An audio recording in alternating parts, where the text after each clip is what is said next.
Just খালি এই যে এই রিঅ্যাক্টটা দিবেন, লাইক দিবেন, ঠিক আছে? খুবই মজার কিছু জিনিস শিখে এরকম ক্ল্যাপ দিবেন, খুশি প্রচুর খুশি বা এরকম সেলিব্রেশন দিবেন। আর যদি কিছু না বুঝেন তাহলে যেখানে হ্যান্ড রেজের অপশন আছে, রেইজ হ্যান্ড, এই জাস্ট এটা তুলবেন, হাত উঠে যাবে, তখন আমার কাছে নোটিফিকেশন আসবে যে কেউ একজন কথা বলতে চাই, তখন তার কথা আমি নিব, ঠিক আছে? অথবা আপনারা চাইলে এই যে মাইকটাকে অন করে আমাকে প্রশ্ন করতে পারবেন, ঠিক আছে? ওকে, আজকে আমরা যে ক্লাসটা দেখবো সেটা হলো, মনে করেন এরকম স্টুডেন্ট যারা আছে যে আমি আসলে ভাইয়া 5-এর উপরে পাওয়ার যোগ্যতা আসলে আমার নাই, 5-এর উপরে আমি পাবো না, এনি ডে পরীক্ষা পাস করবো, এর বেশি পাবো না ভাই। তো আমার জন্য আসলে কি কোনো উপায় নেই ভাই, আমি কি বিদেশ যেতে পারবো না, আমার কি স্বপ্ন পূরণ হবে না ভাই? তার জন্য আসলে আজকের ক্লাস। আবার এরকম কিছু পাবলিক আছে যে ভাইয়া এনি ডে জাস্ট আমাকে একটা প্রশ্ন দিলেন, আমি বসলাম, তাহলে আমি 7 পাবো, মানে পরীক্ষা দিলে আমি রাইটিংয়ে 7 পাবো, কিন্তু আমি 8 পাইতে চাই ভাইয়া, তাহলে আমার কি স্বপ্ন পূরণ হবে না ভাইয়া? আমি কি 8 কখনোই পাবো না? তার জন্য আসলে আজকের ক্লাস।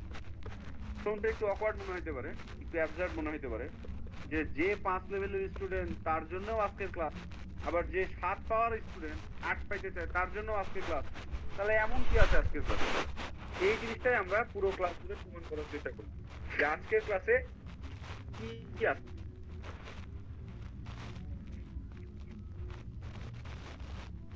আচ্ছা, মাত্র যে আইডিটা জয়েন করলেন চ্যাট জিটিপি, এটা কার আইডি, নাম কি আপনার? চ্যাট জিপিটি যে নাম দিয়ে যে জয়েন করলেন আইডিটা, এটা নাম কি, কে এটা? লিভ করে দিচ্ছে। আপনাদেরকে জ্ঞাতার্থে জানায় রাখি, কখনোই আপনারা এই দুঃসাহস করবেন না যে আপনি যে আইডি দিয়ে জয়েন করেছেন সেটা দিয়ে না করে ফেক আইডি দিয়ে ক্লাসে জয়েন করবেন, মনে করবেন যে আমি এটা খেয়াল করি না। এটা কিন্তু কখনো আমাকে ভাইবেন না। যারা আমাকে চিনেন তারা তো ভালো মতো চিনেনি, যারা চিনেন না তাদের জন্য মেসেজ, একদমই চালাকি চেষ্টা করুন। আমি কিন্তু প্রথম দিনে আপনাদেরকে ক্লাস 2টা লাগে, 2টা 3টা লাগে, 3টা 4টা 5টা 6টা, যত ক্লাস লাগে তত ক্লাস পর্যন্ত করবেন। আপনার কাছে আমি 4000 টাকা পেমেন্ট নিচ্ছি, এর মানে হলো যতদিন এক্সাম না দিচ্ছেন ততদিন পর্যন্ত সব দায় এবং দেনা আমার। এখানেই শেষ না।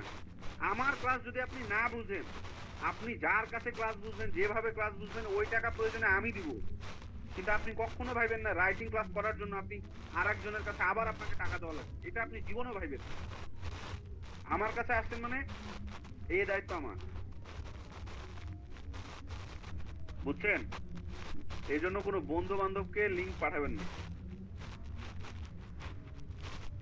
দাঁড়ান, আমি চাটা অর্ধেক খাইছি, চাটা একটু শেষ করি, পরে একদম আরাম করে ক্লাস দিব। আপনাদের এমনি কি অবস্থা, হালচাল একটু বলেন তো? অন্যান্য মডিউলের কি অবস্থা, বিশেষ করে যারা 4 মডিউল দিয়েছেন তাদের কি অবস্থা? এক্সপেকটেশন আর রিয়েলিটির ডিফারেন্সটা কিরকম? মোয়াবি আপু তো আমাদের অনেক সিনিয়র আপু, অনেক দিন থেকে আমাদের ক্লাসের মধ্যে আছেন, কি অবস্থা আপু? আমি তো ভাইয়া তো প্যাচে পড়ে গেলাম। আমি তো আসলে ভেবেছিলাম ম্যানুয়ালি পরীক্ষা দিব, পেপার বেসড। এখন তো মনে করেন সাহস পাচ্ছি না জানুয়ারির মধ্যে পরীক্ষা দেওয়ার, আবার এরপরে কম্পিউটার বেসড হবে, একটু কনফিউশন হচ্ছে আর কি। টাইপিং ছাড়া তো আর আপা আর কোনো স্কিল তো লাগে না আপা। জি সেটাই ভাইয়া, মানে আমি মনে মনে একটা প্রিপারেশন নিয়ে রাখছি ভাইয়া। আমি আপনার সঙ্গে ওয়ান কথা বলে নিব। পরীক্ষা ইনশাল্লাহ এখন পর্যন্ত প্র্যাকটিসটা করছি, আলহামদুলিল্লাহ ভালো। এবং আমি একটা ক্লাসে বোধহয় এই যে পেপার বেজ আর কম্পিউটার বেজের যে কাহিনী, এটা নিয়ে আমি বিশদ বর্ণনা দিছিলাম, মনে আছে কিনা আপনাদের? জি ভাইয়া, যে অনেকে যারা অলরেডি 31st এর মধ্যে রেজিস্ট্রেশন করেছে, রাইট, এটা কিন্তু একটা স্ক্যামের মধ্যে তারা পড়ে যাবে, নিজেও বুঝবে না যে এই স্ক্যামের মধ্যে জড়াই গেছে কিভাবে। এই কারণেই আমি আরো কনফিউজ হয়েছি, এই জন্য আমি কনফিডেন্ট না 31 তারিখের মধ্যে পরীক্ষা দেওয়ার জন্য। তো আপনারা কম্পিউটার বেজই দেন, বরং কম্পিউটার বেস প্রথম 1-2 মাস একটু সহজেই আসবে, দেখবেন 2 ওয়ার্ড 3 ওয়ার্ড একটু কম আসবে, আমার কেন যেন মনে হয়।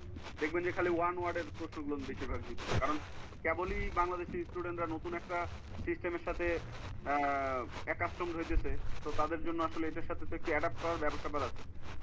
তো আমি কারণ পরীক্ষা যদি জনপ্রিয় না হয় তাহলে তো আলটিমেটলি স্টুডেন্ট এদিকে আসবে না, এদিকে না এলে তো তাদের আসলে বিজনেস, তাদের তো বিজনেস, ঠিক না? 29,000 টাকা একটা টাকা তো না। তো ওরা চাইবে না যে এমন কিছু করতে যেটাতে ক্ষতি। হোয়াটএভার, আমরা তাহলে আজকে ক্লাস শুরু করি। জি ভাইয়া, জি থ্যাংক ইউ। আমরা এই ক্লাসটা শুরু করার আগে আমি আবারও আমাদের যে রুটে আমি চলে যেতে চাই, ওই রুট থেকে একটা জিনিস বুঝাইতে চাই, বুঝাইয়া তারপরে এই ক্লাসটা শুরু করব।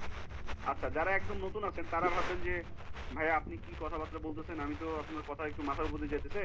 ভয় পাওয়ার কোনো কারণ নাই, একটু জাস্ট ধৈর্য রেখে জিনিসগুলো দেখেন, আপনি বিশ্বাস রাখেন আমার উপর, আমার ক্লাসে না বোঝার কোনো কারণই থাকবে না। ওকে, আমরা মূলত আজকে যে ক্লাসটা দেখবো সেটা হলো টেমপ্লেট ক্লাস। বুঝতে পারছেন কিসের টেমপ্লেট? রাইটিং টাস্ক 1 এর টেমপ্লেট।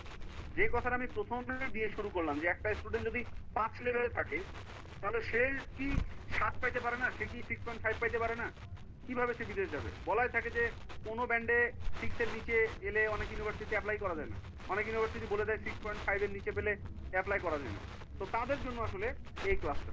তো আমরা যে কাজটা করব, দেখেন আমরা যদি একটা রাইটিং টাস্ক 1 লিখতে চাই, রাইটিং টাস্ক 1টা লিখতে চাইলে আমাদেরকে এই যে এখানে একটা স্ট্রাকচার দেখতেছেন, এই স্ট্রাকচারটা আমাদেরকে আসলে মেনটেন করতে হবে। বুঝতে পারছেন?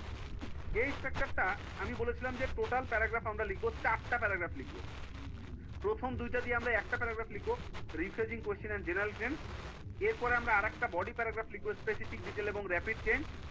3 নাম্বার প্যারাগ্রাফটা আমরা লিখবো কম্প্যারিজন দিয়ে, আর 4 নাম্বার প্যারাগ্রাফটা আমরা একটা কনক্লুশন লিখবো। সো এখানে টোটাল এলিমেন্ট আমাদের 4টা।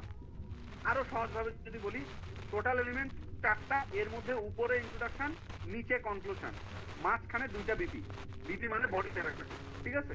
একটা হলো ডিটেলের বডি প্যারাগ্রাফ আর একটা হলো তুলনার বডি প্যারাগ্রাফ, কম্প্যারিজন থেকে।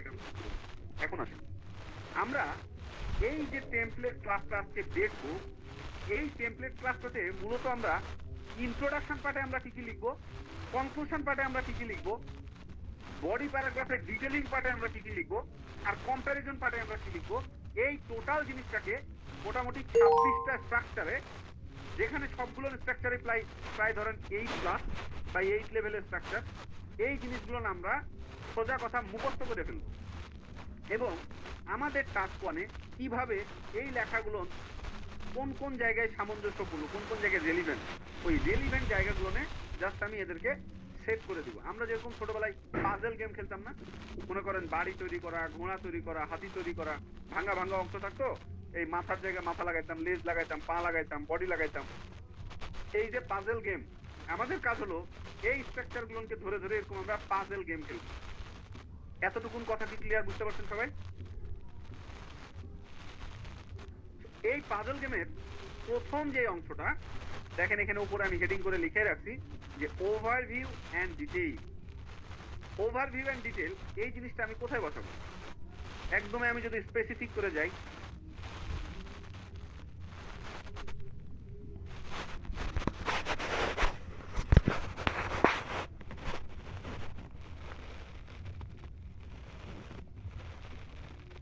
দেখেন আমি যদি একদম স্পেসিফিক করে যাই, তাহলে আমরা প্রথম যে কাজটা করি টাস্ক 1-এ আমরা হলো ওভারভিউ লিখি, রাইট? ইন্ট্রোডাকশন পার্টে মনে আছে ওভারভিউ লিখি। তাহলে ওভারভিউ আমরা কি করতে পারি? তাহলে আমরা এই সেন্টেন্সটা লিখতে পারি যে দেখেন এখানে আছে, আমরা ডাইরেক্ট লিখবো overall while the number of applicants। এই যে দেখেন, এই যে এখানে while ব্যবহার করলাম না, এই whileটা ব্যবহার করে আমরা বলবো কমপ্লেক্স সেন্টেন্স বোঝানোর জন্য। এটাকে বলে কোঅর্ডিনেটিং কনজাংশন। কোঅর্ডিনেটিং কনজাংশন ব্যবহার করা হয় কমপ্লেক্স সেন্টেন্স স্ট্রাকচার বোঝানোর জন্য, ঠিক আছে? ভাইটা কি জয়েন করছে?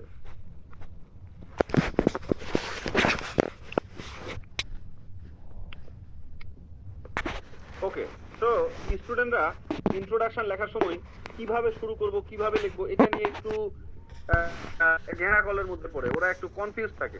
তো তাদের জন্য ডাইরেক্ট মুখস্থ করবেন ওভারঅল while, এই যে এই জায়গাটাতে লিখবেন এলিমেন্ট। এলিমেন্ট কি জিনিস ভাইয়া? এখানে যেমন লেখা আছে দ্য নাম্বার অফ অ্যাপ্লিকেন্ট, মানে অ্যাপ্লিকেন্টের সংখ্যা, হইতে পারে বাংলাদেশের জনসংখ্যা, দ্য পপুলেশন অফ বাংলাদেশ, হইতে পারে চাল পরিমাণ, দ্য কোয়ান্টিটি অফ রাইস, হ্যাঁ, হইতে পারে আরো এই ধরনের যেই এলিমেন্টই হোক, চিত্রের মধ্যে দেখবো এই এলিমেন্টের নামটা এই জায়গায় লিখবো। লেখার পরে এখানে একটা জিনিস খেয়াল করেন, কিছু জিনিস আছে কালো কালারে আর কিছু জিনিস আছে নীল কালারে। যেগুলো না যে ব্লু কালারে লেখা, এই ব্লু কালার গুলো হলো মুখস্থ করবেন। বুঝছেন আমার কথা? আর যেগুলো কালো কালারে লেখা এই অংশগুলো নিয়ে আপনারা নিজেদের মতন করে ইম্প্রোভাইজ করবেন, জাস্ট এলিমেন্ট গুলোকে চেঞ্জ করে দিবেন, বুঝছেন? আচ্ছা, তারপরে অনেকেই থাকবে যে বুঝি নেই ভাইয়া, তো যারা বুঝেন না ভাইয়া তাদের জন্য আরো সস্তা করে দিতেছি ভাই।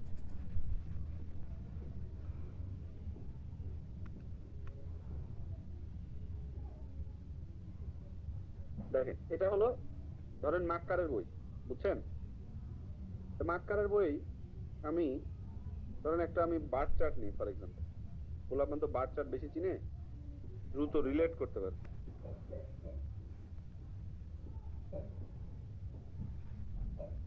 ধরেন এই বার চার্টে ধরেন একটা ধরলেই হয়েছে, তো এই বার চার্টে আমরা দেখতেছি যে এখানে এই যে গার্লস এন্ড বয়েজ আছে, আবার এখানে ল্যাঙ্গুয়েজ আছে তিনটা, ফ্রেঞ্চ, জার্মান, স্প্যানিশ, রাইট? এখানে খেয়াল করেন, তাহলে এলিমেন্ট বলতে আমি বুঝাচ্ছি আসলে এই যে ধরেন এই যে একটা গার্লস একটা এলিমেন্ট, বয়েজ একটা এলিমেন্ট, ফ্রেঞ্চ একটা এলিমেন্ট, স্প্যানিশ একটা এলিমেন্ট, জার্মান একটা এলিমেন্ট, বুঝছেন? তাহলে আমি এই স্ট্রাকচারে কিভাবে লিখবো জানেন? এই যে এখানে লেখা আছে না দ্য নাম্বার অফ অ্যাপ্লিকেন্ট, খালি এই জায়গায় লিখবো girls, the number of girls, the number of boys, অথবা মনে করেন the language Spanish, Spanish language, বা ধরেন লিখবো German language. Exhibited and experience, দুটো শব্দের মিনিং একই। এক্সিবিটেড মানে কোনো কিছু, আমরা এমনি জানি কি এক্সিবিশন মানে প্রদর্শনী, তাহলে এক্সিবিটেড মানে কোনো কিছু দেখা যাচ্ছে, প্রদর্শিত হইতেছে। বাই এক্সপেরিয়েন্স মানে আমরা দেখতে পাচ্ছি যে কি এক্সপেরিয়েন্স করতেছে, a consistent upward or downward trajectory. দেখেন, আপনাদেরকে আমি বলছিলাম যে যখন আমরা টাস্ক 1 লিখবো তখন আমরা ইন্ট্রোডাকশন পার্টে বিশেষ করে আমরা চেষ্টা করব যেখানে ওভারঅল আমি আসলে কি দেখতেছি, ওভারঅল জিনিসটাকে এখানে আমি ব্যাখ্যা করব। তো ওভারঅল জিনিসটা কি? একটা ওয়ার্ড হলো আপওয়ার্ড কিনা, একটা ওয়ার্ড হলো ডাউনওয়ার্ড কিনা, আর একটা ওয়ার্ড হলো ফ্ল্যাকচুয়েটেড কিনা। ফ্ল্যাকচুয়েটেড কিনা, বুঝতে পারছেন? ফ্ল্যাকচুয়েটেড কিনা। এখন দেখেন, আমি দেখতেছি যে কিছু চিত্র যদি এখানে অত বেশি বোঝা যাইতেছে না, যেমন এই যে এটাকে আমি ধরেন 1984 সালে ল্যাঙ্গুয়েজের যে প্যাটার্নটা, এই প্যাটার্নটাকে আমি কিন্তু ডাউনওয়ার্ড প্যাটার্ন বলতে পারি। প্রথমে ছিল হাই, এরপরে এটার চেয়ে এটা একটু লো, এর চেয়ে এটা আরেকটু লো। একইভাবে এই 2007 এটাও কিন্তু একটা ফ্ল্যাকচুয়েটেড ট্রেন্ড। তাহলে আমরা কি বলতে পারি? এই যে দেখেন, top 3 language studied by students, এই এলিমেন্টটা কি? একটা ডাউনওয়ার্ড এলিমেন্ট। একইভাবে উপরেরটাও কিন্তু একটা ডাউনওয়ার্ড এলিমেন্ট। এই যে ফরেন ল্যাঙ্গুয়েজ কি পরিমাণ স্টুডেন্টরা শিখবে, এটা এই ট্রেন্ডটা দেখাচ্ছে, এটাও কিন্তু একটা ডাউনওয়ার্ড ট্রেন্ড। আপওয়ার্ড কিভাবে হইতো? যদি মনে করেন এই যে এই কালো কালারটা উপরে থাকতো আর এই ড্যাশ ড্যাশ কালারটা নিচে থাকতো, তাহলে এটা কিন্তু একটা আপওয়ার্ড হইতো। একইভাবে কালো কালারটা উপরে, এই ড্যাশ ড্যাশটা নিচে, তাহলে এটা কিন্তু একটা আপওয়ার্ড ট্রেন্ড হতো। তাহলে আমরা যখন একটা চিত্র সলভ করব তখন আমরা দেখবো যে এটা কি আপওয়ার্ড ট্রেন্ডে, ডাউনওয়ার্ড ট্রেন্ডে, নাকি ফ্ল্যাকচুয়েটেড ট্রেন্ড। এখন মনে করেন তিনটাই আছে, তাহলে আপনি কি লিখবেন? এই কারণে দেখেন এখানে দুইটা ভার্ব দেওয়া আছে। ধরেন একটা ভার্ব আপনি লিখলেন এক্সিবিটেড, তখন আপনি লিখবেন আপওয়ার্ড, একটা ভার্ব লেখা হয়ে গেল। এর পরের ভার্বে আপনি লিখবেন এন্ড এক্সপেরিয়েন্স এ, তখন আপনি লিখবেন ডাউনওয়ার্ড ট্র্যাজেক্টরি। এরপরে মনে করেন একটা ফ্ল্যাকচুয়েটেড আছে, তাহলে আপনি লিখতে পারেন এন্ড অমুক একটা সাল বা অমুক একটা এলিমেন্ট, ধরেন এখানে girls, and the number of girls stands out as a clear exception to this trend. মানে এই ট্রেন্ডটা একটা আছে আপওয়ার্ড, একটা আছে ডাউনওয়ার্ড, আর একটা আছে ফ্ল্যাকচুয়েটেড। তাহলে ফ্ল্যাকচুয়েটেড না বলে আমি বললাম এ ক্লিয়ার এক্সেপশন, মানে যেই দুইটা আছে ওইটার চাইতে টোটালি একটা ব্যতিক্রম একটা জিনিস। এই লাইনটা বুঝেন না এরকম কোন সহজ সরল বান্দা আছেন?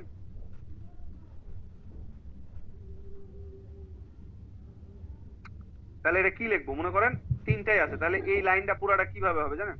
তাকান, লাইনটা হবে এরকম, overall while the number of girls exhibited a, যদি কনসিস্টেন্ট হয় তাহলে কনসিস্টেন্ট, ধারাবাহিক যদি হয় তাহলে এটা লিখবো, যদি ধারাবাহিক না হয় লেখার দরকার নেই, ডাইরেক্ট আপওয়ার্ডের আগে আবার এন দিয়ে নেই। ইউ কিন্তু একটা ভাওয়েল, অনেক কিছু বোঝার আছে। যদি আপনি 7+ পাইতে চান, আপনার এই ছোটখাটো সব জিনিসপত্র ওরা ধরবে। তাহলে এ আপওয়ার্ড আবার লাগায়েন না, ইউ যেহেতু নাউন, সরি ভাওয়েল, তাহলে এন আপওয়ার্ড ট্র্যাজেক্টরি। এন্ড এবার লিখবেন the number of boys experience a downward trajectory, comma দিয়ে দ্যাট, তারপর ধরেন নাম্বার অফ কোন একটা জিনিস, population, stand out as a clear exception to this trend, অথবা stand out as a fluctuated trend to this, আচ্ছা এজ এ ফ্ল্যাকচুয়েটেড ট্রেন্ড লিখলে হয়ে গেল। আর এখানে টু দিস ট্রেন্ড লেখার দরকার নেই। এই লাইনটা বুঝাতে পারছি? খুবই গুরুত্বপূর্ণ লাইন। এটা একদম ইন্ট্রোডাকশন পার্টে আমরা লিখবো, প্যারাফ্রেজের পরের লাইন। বুঝছেন সবাই? লাইক মারবেন, লাইক মারবেন। না বুঝলে মানে হাত বিকলাঙ্গর মতন করে রাখবেন না। বুঝলে লাইক, না বুঝলে ক্ষেত্রে কি বললেন আরেকবার যদি বলতেন? কোনটা বলেন? মানে যে ফার্স্ট বললেন যে গার্লস এর ক্ষেত্রে যেটা বললেন আর বয়েজ এর ক্ষেত্রে যে আরেকটা বললেন ওটা একটু আরেকটু ক্লিয়ার করেন।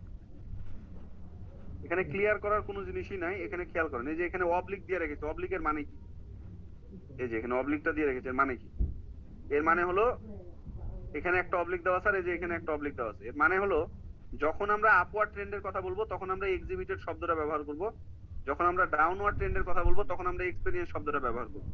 এখানে দুইটা শব্দ কেন দিছি? আপনি কি একই শব্দ দিয়ে মানে একই আলু ভর্তা দিয়ে ভাত খেয়ে নিতে পছন্দ করেন, নাকি আলু ভর্তাও থাকবে সাথে মাংসও থাকবে? যত বেশি ভেরিয়েশন তত বেশি ব্যান্ড স্কোর। বুঝছেন কথা?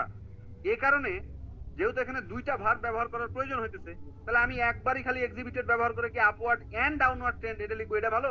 নাকি একবার লিখবো এক্সিবিটেড এন্ড আপওয়ার্ড ট্রেন্ড বা trajectory whereas it experienced a downward trajectory, এটা বেশি ভালো।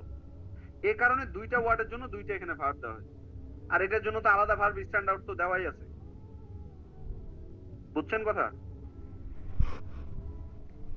গেল। এখানে কিন্তু 26টা স্ট্রাকচার আছে, বহুত কথাবার্তা বলা লাগবে। আমি ভালো মতো জানেন আমি ফাঁকিবাজ টিচার না যে খালি ছাড়িয়ে দিলাম পড়ে নিয়েন দেখে নিয়েন পারবেন পারবেন, ওইরকম না।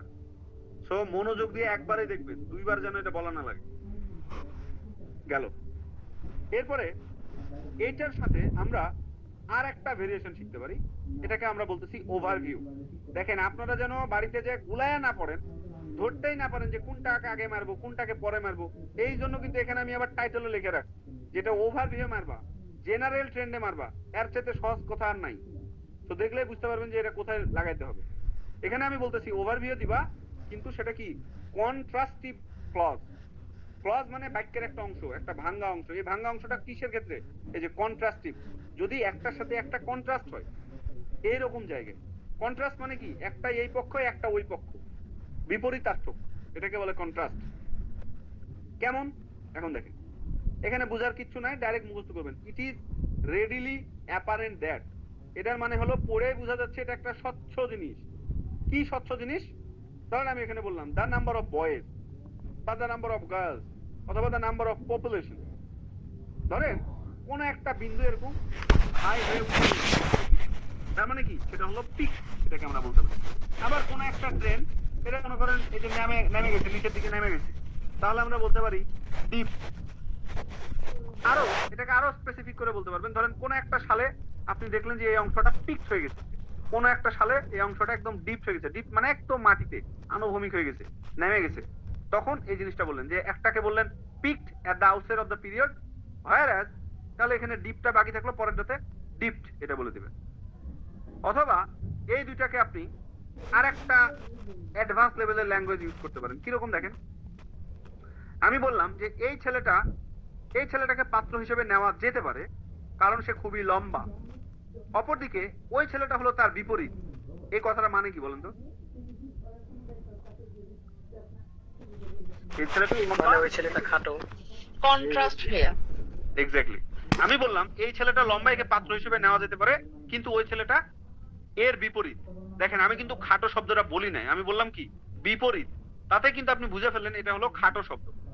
এই কথাটার মানে কি? কথাটার মানে হলো যখন আপনি পিকড শব্দটা ইউজ করলেন বা ডিপড শব্দটা ইউজ করলেন, তখন এক্সামিনার জানবে যে এই স্টুডেন্টটা একটু অ্যাডভান্স লেভেলের স্টুডেন্ট, এবং সে জানে ডিপড ইউজ করা মানে হলো সে অলরেডি তার মধ্যে পিকড শব্দটা আছে। অথবা একটা স্টুডেন্ট আপওয়ার্ড শব্দটা ইউজ করলো, তার মানে সে ডাউনওয়ার্ড শব্দটাও জানে, এটা এক্সামিনার এমনি বুঝা ফেলবে, বোঝা যায়। ঠিক আছে? তাহলে আমরা কি করব? সাধারণ মানুষের মতন সে খাটো, সে লম্বা, অথবা সে মোটা, সে চিকন, এরকম না বলে আমি বলবো যে সে মোটা, অপরদিকে সে তার বিপরীত।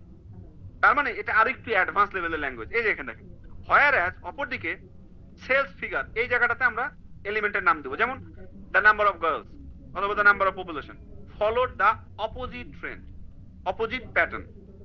এটার মানে হলো এখানে যা দিলেন, ধরেন এখানে দিলেন আপনি peaked outset of the period, তার মানে এটা এখানে যখন লিখবেন ফলোড দ্য অপোজিট প্যাটার্ন, তার মানে এটা হলো ডিপড। অথবা এখানে যখন আপনি বলবেন dipped at the outside of the period, এখানে লিখলেন whereas followed the opposite pattern, তার মানে এটা একটা পিকড। দেখেন এখানে আমরা কি করলাম, এটা একটা যে সাংবাদিকরা এই ভাষার খেলা খেলে না, বিশেষ করে প্রথম আলো, তারপরে যে আপনার ডেইলি স্টার, এই যে ভাষার খেলা খেলে, যে ইয়া মারা গেছে কিন্তু সে তো আসলে মারা যায় না, তাকে তো মারা হয়েছে, এই যে ভাষার খেলা, এই ধরনের খেলা এইরকম জায়গায় দিবেন, তাহলে আপনাদের ব্যান্ড স্কোরটা বাড়বে। জনগণ যেরকম ফুঁসে ওঠে না ভাষার ব্যবহারের কারণে, এরকম টিচার তো ফুঁসে উঠবে না, টিচার হলো আপনার ব্যান্ড স্কোর ফুঁসায় দিবে, মানে উপরের দিকে উঠে দিবে। সো এরকম টাইপের জিনিস আপনারা চাইলে লিখতে পারেন। যেমন উপরের জায়গাতে দেখেন এখানে লিখছি আমি অ্যাজ এ ক্লিয়ার এক্সেপশন, তাহলে আমি এখানে ক্লিয়ার এক্সেপশন না লিখে তো আমি ডাউনওয়ার্ডে লিখতে পারতাম, আপওয়ার্ডে লিখতে পারতাম, অথবা ফ্ল্যাকচুয়েটেড লিখতে পারতাম। কেন আমি ক্লিয়ার এক্সেপশন দিচ্ছি? তার মানে আমি যে একটু অ্যাডভান্স জিনিস জানি, এখানে আমি বললাম যে এ ক্লিয়ার এক্সেপশন, একটা ব্যতিক্রম, স্পষ্ট ব্যতিক্রম। তার মানে কি, এখানে যদি আপওয়ার্ড লিখতাম তাহলে এখানে ক্লিয়ার এক্সেপশন মানে এটা একটা ডাউনওয়ার্ড, অথবা এখানে ডাউনওয়ার্ড লিখছি এটা একটা ক্লিয়ার এক্সেপশন মানে এটা আপওয়ার্ড, অথবা আপওয়ার্ড ডাউনওয়ার্ড দুইটাই দেখাই দিচ্ছে একটা স্টুডেন্ট, এখানে বলতেছে ক্লিয়ার এক্সেপশন, তার মানে এটা আপওয়ার্ডও না ডাউনওয়ার্ডও না, এটা একটা ডিফারেন্ট জিনিস, মানে কি এটা ফ্ল্যাকচুয়েটেড। আমি কি আপনাদেরকে বুঝাতে পারছি? খুবই কিন্তু আগুন জিনিস। আপনারা গোটা দুনিয়া খুঁজে বেড়ান, এখানে পান না ওখানে, এগুলা করেন না, এগুলো নাকি খায়া হজম করেন, বিভিন্ন জায়গায় পরীক্ষা দেন, দেখেন আপনি স্কোর পান কিনা আমাকে জানান। এটা গেল ভাইয়া ইন্ট্রোডাকশন পার্ট, মোটামুটি আমি পার করে ফেলবো, এই দুইটা দিয়ে পার করে ফেলবো, কারণ আপনার জন্য তো টাস্ক ওয়ান একবারে দিবেন আপনি এক্সাম, এমন তো না যে দুইবার দিবেন। এরপরে আসেন আমরা, এই যে এখানে লেখা আছে জেনারেল হাই লেভেল স্ট্রাকচার, কার জন্য? ওভারভিউ এন্ড ডিটেলের জন্য। তাহলে ডিটেল মানে কি? বিপি 1 বডি প্যারাগ্রাফ 1, তাহলে বিপি 1 এ আমরা কি করি? Specific detail. তাহলে ডিটেল ব্যবহার করার জন্য এই যে বাকি যে আছে 20টা থেকে 26টা পর্যন্ত, এগুলো যে কোনোটা ব্যবহার করতে পারেন। তাহলে আসেন আমি একটু দেখাই। মনে করেন এই যে ডেসপাইট বা অলদো, এগুলো ইউজ করলে ব্যান্ড স্কোর বাড়ে। কেন ভাইয়া? এর কারণ হলো এগুলোর দ্বারা একটা সেন্টেন্স যে কমপ্লেক্স এটা বোঝা যায়, কারণ এটা হলো কি কনজাংশন বলেন তো? এটা হলো সাবঅর্ডিনেটিং। এক্স্যাক্টলি, দুই ধরনের কনজাংশন, একটা হলো কোঅর্ডিনেটিং, কোঅর্ডিনেট করা মানে কি একটা আরেকটার সাথে যুক্ত করা, আর সাবঅর্ডিনেটিং মানে কি একজন আরেকজনের অধীনে থাকা, সাবঅর্ডিনেট অধীনস্থ থাকা। যখনই আমরা ডিসপাইট এন্ড অলদো ব্যবহার করব তখনই জানবেন এমন একটা সেন্টেন্সের সাথে লাগাচ্ছি, ক্লজের সাথে লাগাচ্ছি, যেটা আরেকটাকে আরেকটার উপরে ইন্ডিপেন্ডেন্ট হয়ে আছে, আরেকটাকে ইন্ডিপেন্ডেন্ট বানায় রাখছে, সরি ডিপেন্ডেন্ট বানায় রাখছে। বুঝতে পারছেন কি রকম? দেখেন এই যে আপনারা যেন বুঝবেন না এই কারণে কিন্তু এখানে লিখে রাখছি কন্ট্রাডিক্টরি। কন্ট্রাডিক্ট করা মানে কি একটা আরেকটার সাথে মত পার্থক্য করা, হ্যাঁ, বৈসাদৃশ্য করা। তাহলে যখনই ডেসপাইট আর অলদো ব্যবহার করবেন এর মানে হলো একটা সেন্টেন্সের মধ্যে দুইটা খেলা হবে, এই পক্ষেরও খেলা হবে ওই পক্ষেরও খেলা হবে। কেমনে ভাইয়া? আসেন দেখি। এই যে দুইটা জিনিস বুঝাইলাম, একদম নতুন যারা আছেন আজকে, একদম নতুন কি আছেন,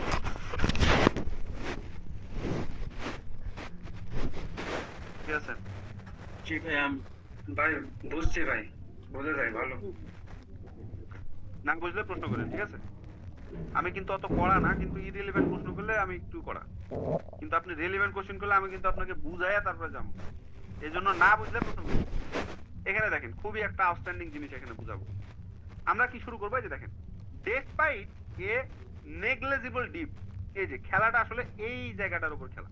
আচ্ছা এই কালারটা একটু চেঞ্জ করে দিলি, নীলের উপরে নীল যাইতেছে না, রাইট? এটা কি কালার দেওয়া যেতে পারে? লাল কালারটা দিতে তারা ভালো বুঝতে পারে, এই যে লাল কালার, রাইট? এখানে দেখেন ডেসপাইট এ নেগলিজিবল ডিপ, এই জায়গাতে আপনার অনেক কিছু কাজ আছে, করার কাজ আছে। কিরকম ভাইয়া? মনে করেন আপনি ডেসপাইট দিয়ে শুরু করলেন, এখানে আমরা একটা অ্যাডজেক্টিভ লাগাইছি, নেগলিজিবল একটা অ্যাডজেক্টিভ, ডিপ হলো একটা নাউন। তাহলে আপনাদেরকে আমি শিখাইছি অ্যাডজেক্টিভ নাউনের যে কম্বিনেশন, এটাকে আপনি ইচ্ছা মতন ভেরিয়েশন করবেন। কিরকম? ধরেন আপনাদেরকে শিখাইছি একটা বড় ধরনের রাইজ মানে বাড়তেছে, তাহলে আমি লিখবো এ সিগনিফিকেন্ট নেগলিজিবলের জায়গায়, তাহলে ডিপ মানে কি? বাড়তেছে, ডিপ মানে তো কমতেছে, তাহলে বাড়ার ইংরেজি কি?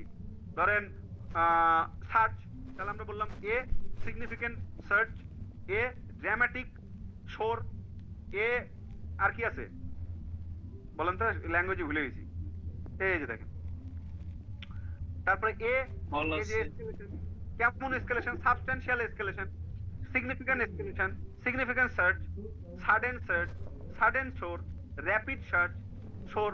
এখন দেখলাম কমতেছে, তাহলে আমি বলবো স্লাইড ডিক্লাইন, স্লাইড ডিমিনাইজ, স্লাইড রেট্রোগ্রেস, তারপর স্লাইড, আচ্ছা প্লান্সের আগে তো এগুলো বলার দরকার নাই, প্লান্স প্লামেটেড এগুলো আলাদা, স্লাইড ওয়েনিং অথবা বলতে পারি ড্রামাটিক ওয়েনিং।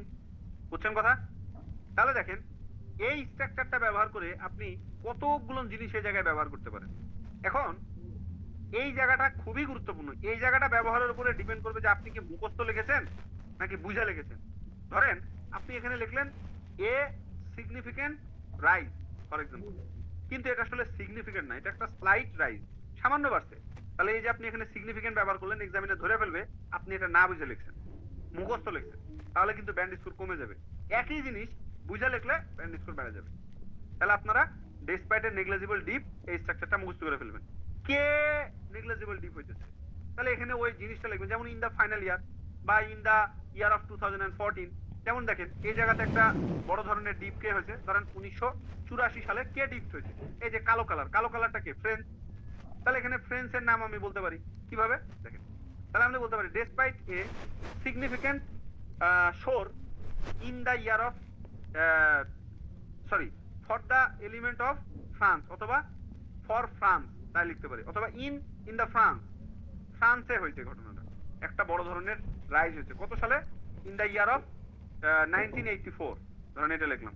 অথবা ডাইরেক্ট লিখতে পারি despite a significant rise on France, ফ্রান্সে ইন দা ইয়ার অফ 1984 1984 সালে গেল।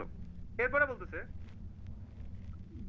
দা revenue generated from online subscription, এটা হলো এলিমেন্টের নাম, এই কালো কালার এখানে একটা দিতে হবে। আচ্ছা এই জায়গাটা দেখি, মেইনটেইন এ ডমিন্যান্ট পজিশন থ্রুআউট। দেখেন এখানে একটা বোঝার বিষয় আছে, এখানে বলতেছে মেইনটেইন এ ডমিন্যান্ট পজিশন থ্রুআউট। এই লাইনটার দ্বারা বলেন তো বারটা কেমন হওয়া উচিত আসলে? এই লাইনটুকুন পড়ে কি বুঝতেছে বলেন তো, ঠিক আছে? মেইনটেইন এ ডমিন্যান্ট পজিশন থ্রুআউট, এইটুকুন পড়ে কি বুঝতেছে? Constant rise, consistently rise. দেখেন মেইনটেইন করতে মানে কি চলে গেছে কেমন? ডমিনেন্ট পজিশন, মানে এই যে হাই ডমিনেন্ট মানে কি কাউকে আধিপত্য বিস্তার করে রাখা, তার মানে কি হাই হয়ে আছে এমন একটা পয়েন্টে গেছে যার উপরে এর উপরে আর কোনো পয়েন্ট নাই, এটাই হলো ডমিনেন্ট পজিশন। থ্রো আউট মানে পুরোপুরি একদম ধরেই এই ডমিনেন্ট পজিশন আছে। এখন এই ল্যাঙ্গুয়েজটা আপনি ইউজ করলেন, কিন্তু আপনার ডেটা ট্রেন্ড মনে করেন এরকম উঠলো, এটা নেমে গেছে, তারপর আবার এই ডেটা ট্রেন্ডের জন্য যদি আপনি এই ল্যাঙ্গুয়েজটা লেখেন তাহলে হবে? কমন সেন্সে চিন্তা করেন, বুঝছেন আমার কথা? ধরেন এই যে চিত্রটা আছে এরকম, আপনার বারগুলা এরকম আছে, আর আপনি এই ল্যাঙ্গুয়েজটা লিখছেন, তাহলে কি হবে? তাহলে আপনি কিভাবে করবেন? তাহলে আপনাকে লিখতে হবে মেইনটেইনড এ, ধরেন এটা একটা কি ফ্ল্যাকচুয়েটেড, তাহলে মেইনটেইনড এ ফ্ল্যাকচুয়েটেড ট্রেন্ড থ্রুআউট, এটা লিখতে পারেন। তাহলে যখন আমরা ডমিনেন্ট পজিশন লিখবো তখন আমরা দেখবো যে কোন জিনিসটা আসলে এরকম হাই পজিশন আছে, ওর জন্য আমি অপেক্ষা করবো আমার রাইটিং এ, যে কোথায় আমি একে পাবো, ওর জন্য এই লাইনটা লিখবো যে মেইনটেইনড এ ডমিনেন্ট পজিশন থ্রুআউট। কোন জিনিসটা হইতে পারে? এই যে কালো কালারের এই জায়গাটা দেখবো নাম্বার অফ গার্লস, অথবা নাম্বার অফ পপুলেশন, খালি এলিমেন্টটা, অথবা the quantity of rice maintained A dominant position throughout, অথবা দ্য প্রাইস অফ, মনে করেন পেঁয়াজের দাম বেশি, the price of onion maintained A dominant position throughout. এই লাইনটাকে একদম ক্লিয়ারলি বুঝাতে পারছি আমি? কোথায় লাগাবেন এই জিনিসটা কন্ট্রাডিক্টরির ক্ষেত্রে? আচ্ছা তাহলে এখানে দেখেন একটা জিনিস বুঝার আছে, সেটা হলো বলতেছে কোন একটা নির্দিষ্ট সালেই এটা একটু কম ছিল, এছাড়া বাকি সালগুলো নেই, এই যে থ্রু আউট মানে বাকি সালগুলো নেই, এটা একদম কি ডমিনেন্ট পজিশন ধরে রাখছে। মানে সাকিব খান প্রথমে অত ইয়ে ছিল না, পপুলার ছিল না, এই যে ডেসপাইট এ নেগলিজিবল ডিপ। কেন? কারণ তখন সালমান শাহ বেঁচে ছিল, মান্না বেঁচে ছিল, আরো অনেক নায়করা বেঁচে ছিল, ওই সময় ভালো কিছু করতে পারে না। এই যে despite A negligible deep in 2010, বা তারপরে 2010 সালের পর থেকে যে 25 সাল অবধি সে কি করছে? Maintain A dominant position throughout the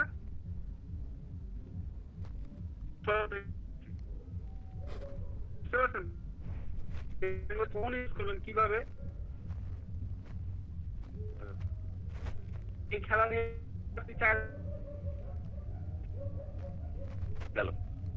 এবার আমরা with the corresponding totaling further এটা একটা মোটামুটি ইম্পর্টেন্ট 21 নাম্বার, কত ইম্পর্টেন্ট না। আচ্ছা আপনারা কিন্তু নাম্বারগুলো লিখে নেন, হ্যাঁ, যে কোনোভাবে এগুলোকে আমি বাদ দিব না। যেমন 18, 19, 20 এটাকে একদম মাস্ট, তিনটাই কিন্তু মাস্ট ইউজ করার চেষ্টা করবেন। দেখেন এখানে আপনাদেরকে একটা জাদু দেখাই, আপনারা একটা জিনিস খেয়াল করছেন, দেখাই আপনাদেরকে একদম প্র্যাকটিক্যাল দেখাই, তাহলে বুঝতে পারবেন। আপনারা তো এগুলো বিশ্বাস করেন না। এখানে ধরেন আমি ওভারভিউ এর 1 নাম্বারটা ধরেন লিখলাম পরীক্ষার খাতায়। এখানে কয়টা ওয়ার্ড আছে খেয়াল করেন তো, 1 2 জুম করি, 1 2। এখানে এলিমেন্টে ধরেন আমি লিখলাম যে কোয়ান্টিটি অফ রাইস, তাহলে এর মধ্যে দুইটা থাকলো 1 2, তাহলে এখানে 2 চারটা, আর এখানে আছে দুইটা ভার্ব, 4 আর 2 6, 6 আর কনসিস্টেন্ট 1 7। আচ্ছা কনসিস্টেন্ট বাদ দিলাম 6 আর এই যে এখানে ট্র্যাজেক্টরি 7 আর এখানে 2 9 গেল। তারপরে এখানে একটা নাউন হিসেবে ধরেন একই ধরলাম, 9 আর 1 10 স্ট্যান্ড আউট 11 12, অ্যাজ ম্যাচ বাদ দিলাম, ক্লিয়ার এক্সেপশন 13 14, আর ধরেন এখানে ট্রেন্ডের জন্য একটা দিলাম 15। তার মানে কি একটা স্ট্রাকচার মনে করলে আপনি কয়টা ওয়ার্ড পাইলেন এই জায়গায় বলেন? কোনটা ভাইয়া? 15টা পাইলেন। আপনাকে ওয়ার্ড লিখতে বলছে কয়টা টাস্ক মানে? 150। আমি ধরলাম আপনি 170 ওয়ার্ড লিখবেন, অসুবিধা তো নেই। তাহলে আমাকে এরকম কয়টা সেন্টেন্স মুখস্থ করলে হয়ে যাবে আমার প্রিপারেশন বলেন তো কমন সেন্সে? 10 থেকে 12টা। খেলাটা কি বুঝতে পারছেন? 15 করে যদি হয় তাহলে এখানে 10টা দিলে কিন্তু 150 হয়ে যায়। তা আপনি আরো দুইটা বেশি শিখেন, 26টার মধ্যে যদি আপনি 12টা শিখেন, আপনার নিজের থেকে কিছু লেখা লাগবে পরীক্ষার খাতায়? খেলাটা কি বুঝতে পেরেছেন? এরপরও আমার প্রচন্ড মনে চাচ্ছে আমি নিজের থেকে কিছু লিখবো। তুই লেখ, তুই 9টা মুখস্থ কর। 26টার মধ্যে 9টা মুখস্থ করলে দেখবেন যে আপনার অলরেডি 130টার মতন ওয়ার্ড কভার করে ফেলবে। বুঝছেন আমার কথা? আপনি কি এই মধু চান না নাকি? সো এটাকে খুবই গুরুত্ব দিয়ে পড়তে হবে। প্রমাণ দেখাইলাম, এরপরে আর কিছু দেখানোর নেই। এখন এটা ভালো বুঝলে ভালো, না বুঝলে কিছু করার নেই। এখন দেখেন 21 নাম্বারটা আমি বলবো না বাদ দিয়েন, অত ইম্পর্টেন্ট না, বাট আপনারা পড়ে রাখতে পারেন। একটু দেখাই দেই। এখানে দেখেন বলতেছে ক্লজ উইথ ব্যবহার করে, মানে আমরা একটা ক্লজ বলতে একটা বাক্যের একটা অংশ ব্যবহার করবো, এমন একটা অংশ যেখানে আমরা উইথ শব্দটাকে ব্যবহার করবো। হ্যাঁ, অ্যাটেন্ডেন্ট সার্কামস্ট্যান্সেস মানে এরকম কোনো ঘটনা আপনি দেখতেছেন যেখানে কোনো একটা ডেটা হয়তো উপস্থিত আছে, একটা ডেটা বা দুইটা ডেটা, এরকম আমরা দেখাবো। এরকম টাইপের জিনিস হলে আমরা এই উইথ ক্লজটা ব্যবহার করবো। পড়লে বুঝতে পারবেন। The initial outlay of on staff training was, মনে করেন স্টাফ ট্রেনিং এর জন্য $এত ব্যয় হয়েছে, তাহলে এটা একটা ধরেন ঘটনার একটা data. With the corresponding figure for কোনো একটা জিনিস টোটালিং এ ফার্দার এত। তার মানে বলতেছে যে জিনিসটা একটা ডেটা ছিল ধরেন $50,000 আর একটা ডেটা ধরেন $35,000। তাহলে দুইটা যদি এরকম ডেটা থাকে তাহলে দুইটা ডেটা এরকম আপনারা উইথ ব্যবহার করে উইথ করেসপন্ডিং ফিগার ফর, মানে ধরেন বয়ের জন্য নাম্বার অফ বয়ের জন্য খরচ হলো এত টাকা এক্সপেন্ডিচার, আর ধরেন গার্লসের জন্য খরচ হলো ধরেন 35,000। তাহলে একটা বয়ের ডেটার একটা গার্লসের ডেটা, এরকম দুইটা আলাদা আলাদা ডেটার ক্ষেত্রে আমরা এরকম with the corresponding figure for এই টাইপের জিনিসটা ব্যবহার করতে পারি। এটা অত ইম্পর্টেন্ট না, চাইলে আপনারা ইউজ করতে পারেন, চাইলে নাও ইউজ করতে পারেন, অসুবিধা নেই। এখন দেখেন 22 নাম্বারটা একটু ভালো করে বুঝুন। 22 নাম্বারটা খুবই ইম্পর্টেন্ট। কেন? কারণ এখানে আমরা ইনভার্সন ইউজ করতেছি। ইনভার্সন একটা নেগেটিভ টাইপের জিনিস ব্যবহার করা।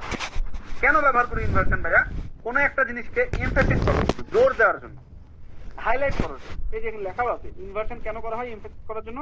কাদেরকে ইনভার্সন করি? যদি এখানে রিয়ালি লেখা আছে আপনারা একটু লিখে নেন একটা শব্দ। ইনভার্সন করি আমরা মূলত নেগেটিভ অ্যাডভার্ব দ্বারা। নেগেটিভ অ্যাডভার্ব যখন আমি রাইটিং টাস্ক 2 পড়াবো তখন আপনাদেরকে ইনভার্সন নিয়ে আরো বিশদ বর্ণনা দিব। নেগেটিভ অ্যাডভার্ব লিখে নেন, এটা মাস্ট ইউজ করবেন রাইটিং এর মধ্যে। এটা কিন্তু একটা ব্যান্ড 8 লেভেলের জিনিস।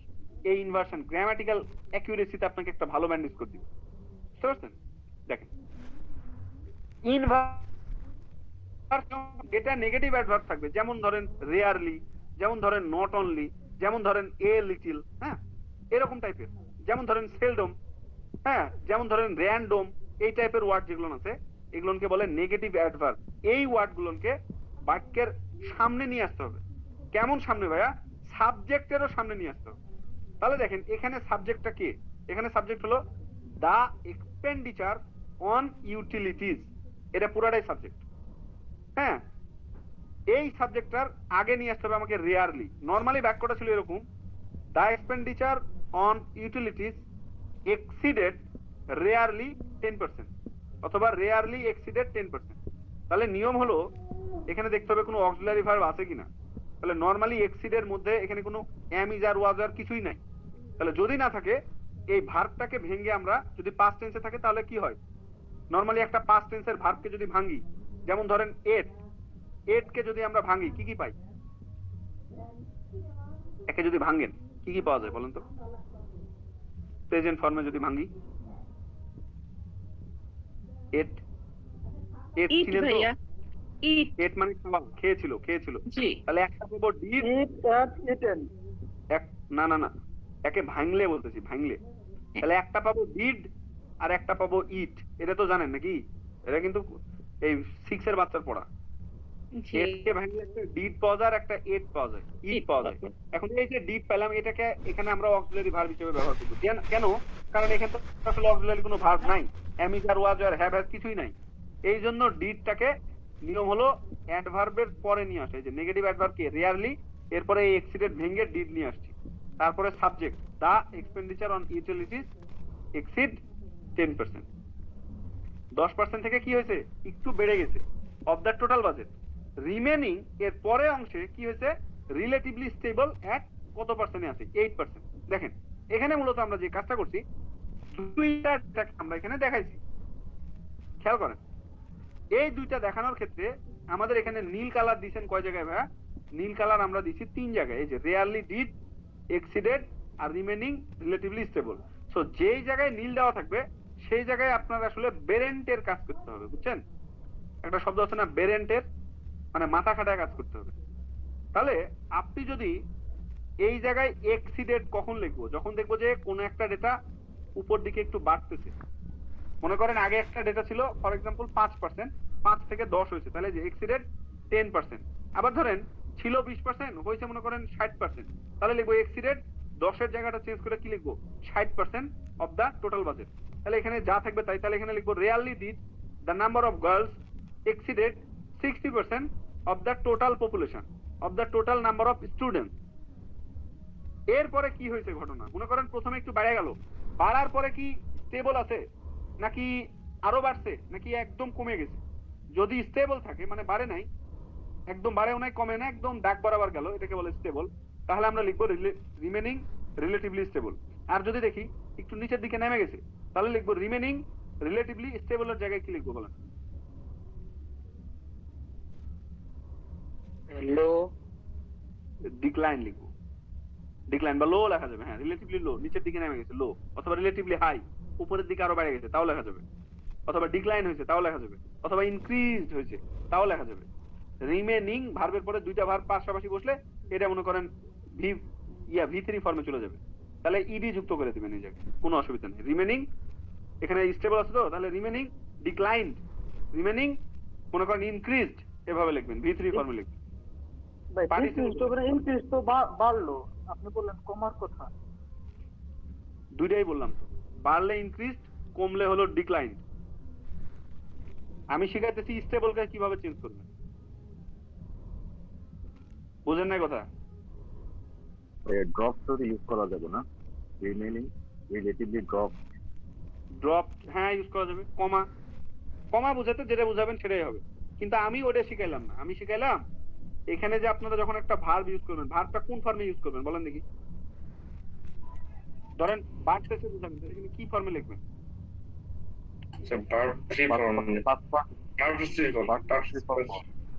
এখন এটা যে আপনি জানেন যেখানে কেন V3 ফর্মে ইউজ করতেছি, জানেন? এই কথাটাই আমি ক্লাসের মধ্যে বলে দিতেছি, নাহলে তো ক্লাসে ইয়েতে যা পারবেন না পরীক্ষায়। ডাইরেক্ট লেখা রাখবেন ইনক্রিজ। যদি ইনক্রিজ লেখা রাখেন এটা 100% ভুল। কেন বলেন তো? ইনক্রিজের বানান তো ভুলে গেলাম, INCREAC, ইনক্রিজ, রাইট? নিয়ম হলো দুইটা ভার্ব একসাথে পাশাপাশি বুঝতে পারে না। এই যে রিমেনিং, এটা একটা ভার্ব না? আর এরপরে রিলেটিভলি তো অ্যাডভার্ব, এর তো হিসাব নাই, এটা তো বাদ। মনে করেন দিলেও কি না দিলেও কি, এটা হলো চন্দ্রবিন্দু চাঁদের মতন রিলেটিভের ইয়ার কাজ। এই যে আপনার অ্যাডভার্বের কাজ হলো চন্দ্রবিন্দু চাঁদ, দিলে সুন্দর লাগে, না দিলে কোনো ক্ষতি নেই।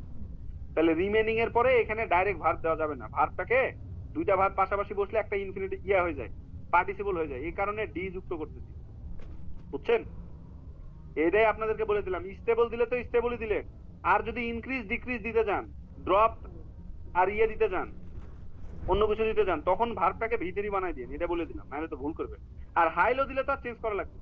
স্টেবল যেরকম একটা অ্যাডজেক্টিভ, হাই একটা অ্যাডজেক্টিভ, লো একটা অ্যাডজেক্টিভ, তার তো আর ইডি নাই, ওটা তো আর ভার্ব না, ভার্ব দিতে গেলে ভিতরি দিন, এটা বলছি।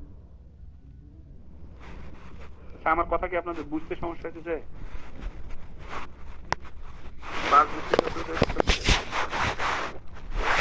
না বুঝতে বললেন না ভাইয়া, কারণ আপনাদের মাথার উপর দিক কি যেতেছে সেটা আমি বুঝতেছি না। একইভাবে এখানে আমরা যে বারবার এক্সিডেড দিব তাও কিন্তু ব্যাপারটা না।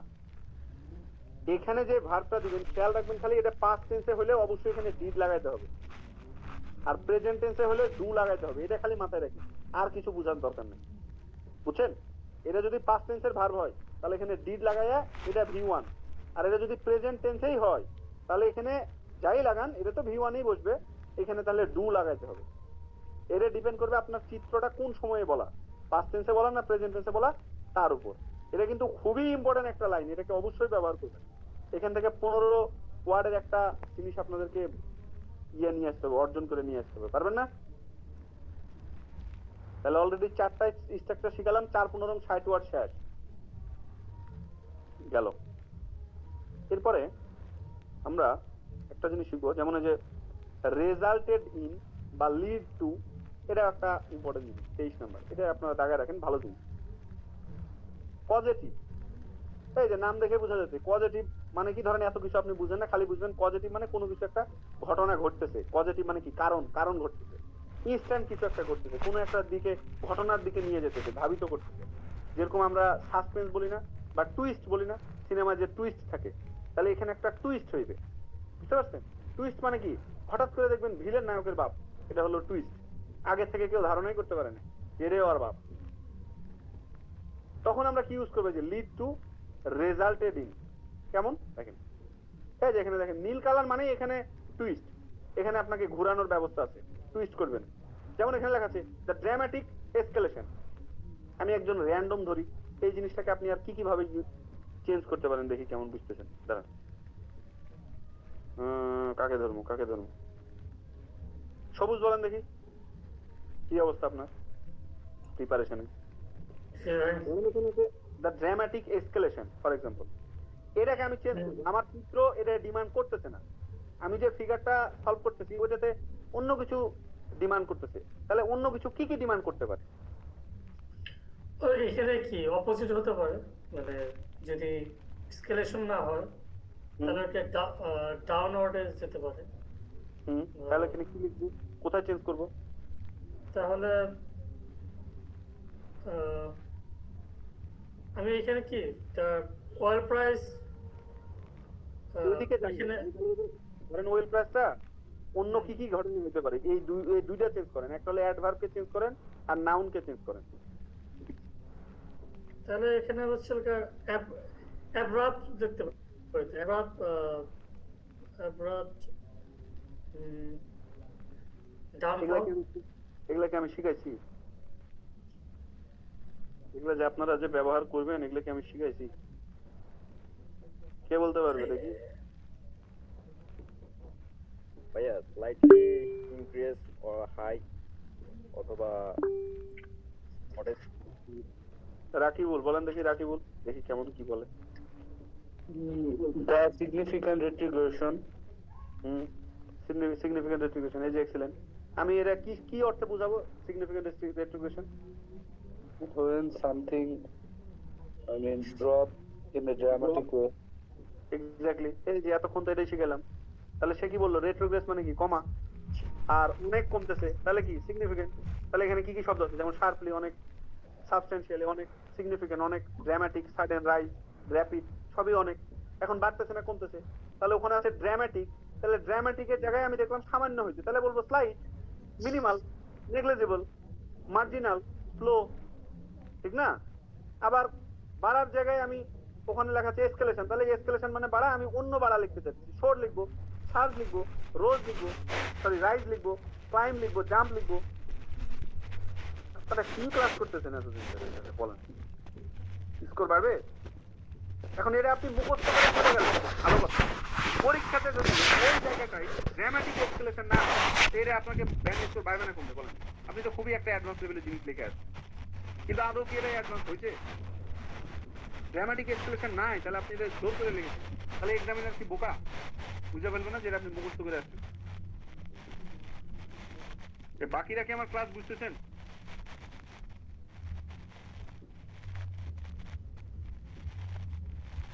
তাহলে এখানে এলিমেন্টটা লিখবো ইন ওয়েল প্রাইস। যেমন এখানে তেলের দাম কি হয়েছে, এই নাটকীয় ভাবে বাড়ছে, তাই জন্য লিখছে ড্রামাটিক এসকেলেশন। এখন নাটকীয় ভাবে কমছে, তাহলে লিখতাম দা ড্রামাটিক এসকেলেশন, না তাহলে আমরা কি লিখতাম রেট্রোগ্রেশন, কমে গেছে, বা ডিক্লাইন লিখতাম। হ্যাঁ, তাহলে দা ড্রামাটিক এসকেলেশন ধরেন বাড়তেছে, তাহলে লিখবো search, the dramatic search in well price কোন দিকে ধাবিত করছে। এই যে দেখেন এখানে লিখছে lead to A subsequent contraction in the demand for large engine vehicle. এটা একটা কন্ট্রাকশন শব্দের অর্থটা আমি ভুলে গেলাম, জানান তো একটু মানেটা দিবেন। কন্ট্রাকশন মানে মনে হয় বিচ্যুতি বা এরকম টাইপের কিছু একটা। কন্ট্রাকশন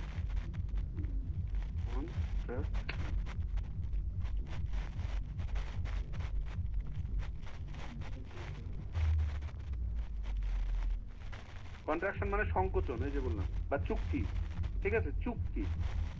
তাহলে দেখেন এই যে বলছি lead to the subsequent contraction, মানে নরমালি যে চুক্তিটা ছিল, এই তেলের প্রাইস হঠাৎ করে এরকম ড্রামাটিক এসকেলেশন হওয়ার ফলে এটা কি করতেছে, lead to A subsequent contraction, এই চুক্তিটাকে কি কমায় ফেলতেছে, মানে চুক্তির দিকে নিয়ে, সাবসিকুয়েন্ট সংকুচিত চুক্তির দিকে নিয়ে যেতেছে in the demand for large engine vehicle.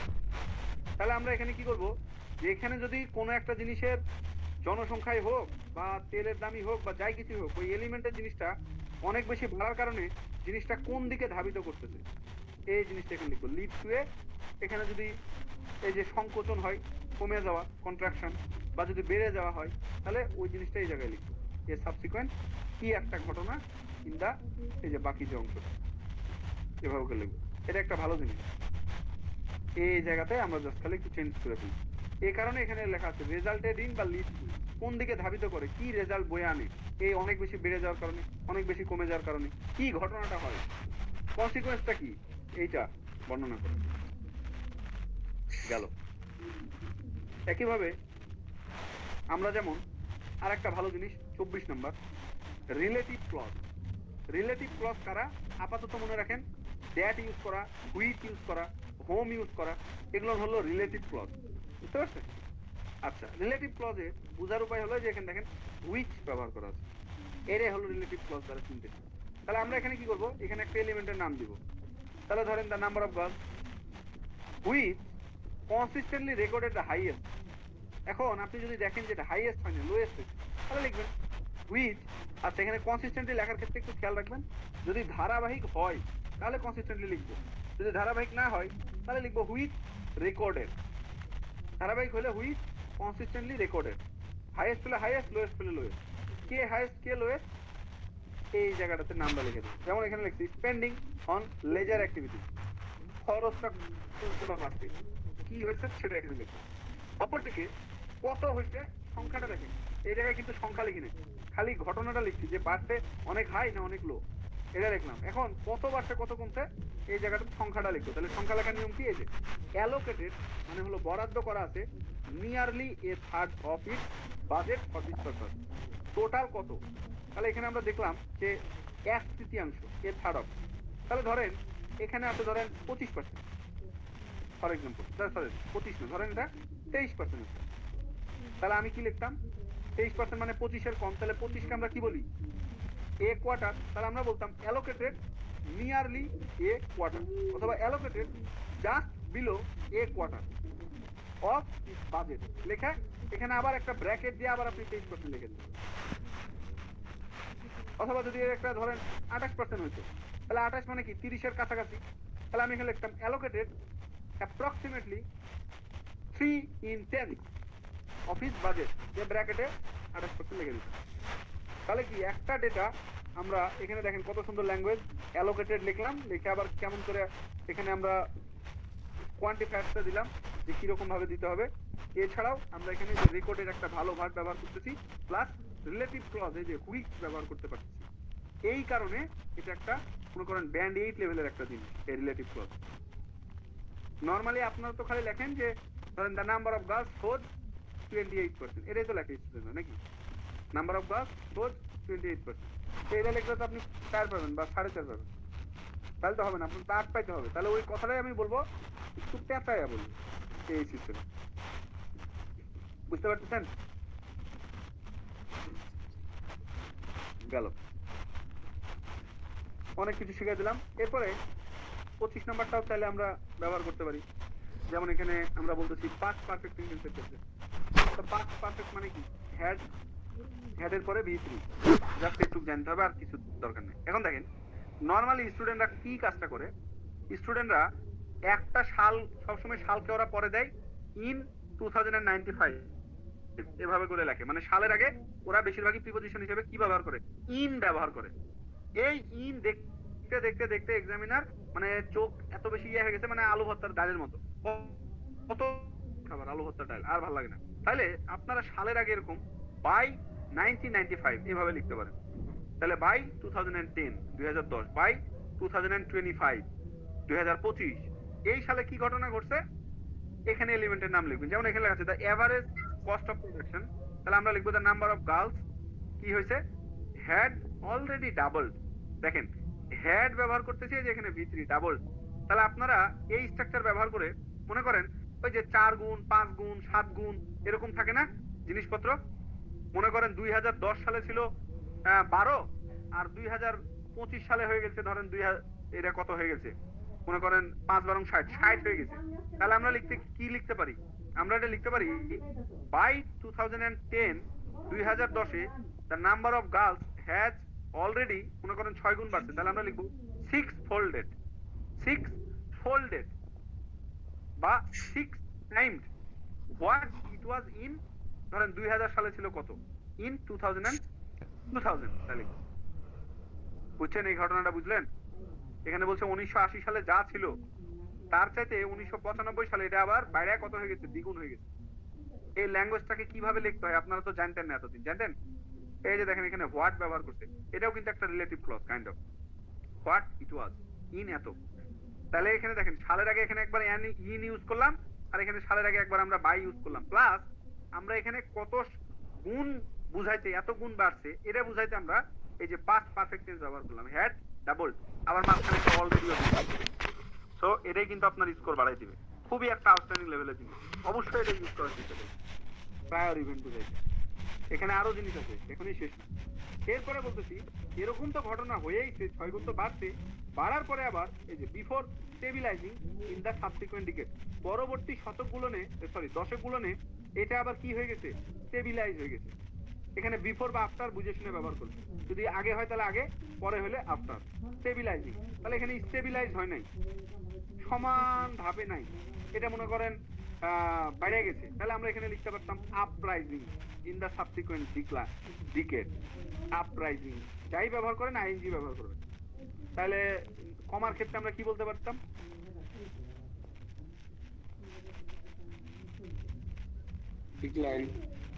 Declining,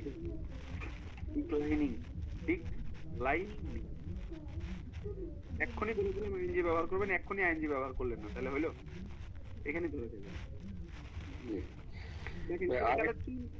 দাঁড়ানটা বুঝাই দিই, এখানে কিন্তু 3টা ঘটনা বলছি, পরবর্তী দশকগুলোনে বা পরবর্তী সালগুলোনে। হ্যাঁ ধরেন এখানে দশকের কাহিনী নাই, তাহলে আবার ডিকেডস ব্যবহার করা যাবে, তাহলে লিখবেন ইন দা সাবসিকুয়েন্ট ইয়ার, সালগুলোনে। তাহলে এখানে 3টা ঘটনা দিলাম, একটা হলো পরবর্তী সালে কি ঘটনা ঘটছে, যেমন এখানে স্টেবিলাইজ হয়েছে, আর 2টা সাল, একটা হলো 95 কি ঘটেছে, মানে 2000 সালে কি ঘটেছে, আর 2010 সালে কি ঘটেছে। 2টা সালের এখানে ঘটনা দিলাম এবং পরবর্তী সালের ঘটনা, মানে কি 3টা ঘটনা এখানে ব্যাখ্যা করছে এক লাইনের মধ্যে। তো এখানে খুবই একটা প্রিসাইজ করা আছে জিনিসটাকে, অনেকগুলো ঘটনা একটা সেন্টেন্সের মধ্যে ব্যাখ্যা করা। এগুলাকে এক্সামিনার খুবই লুফে নেয়, একটা ঘটনা দিয়ে একটা সেন্টেন্স লেখার চেয়ে তিনটা ঘটনা দিয়ে একটা সেন্টেন্স লেখা, এটা অনেক বেশি প্রিসাইজ, অনেক বেশি স্মার্ট। এরকম জিনিস এক্সামিনার খুঁজে ম্যানেজ করতে পারছেন। এখন কি একটা প্রশ্ন করতে চাইলেন ভাই, বলেন।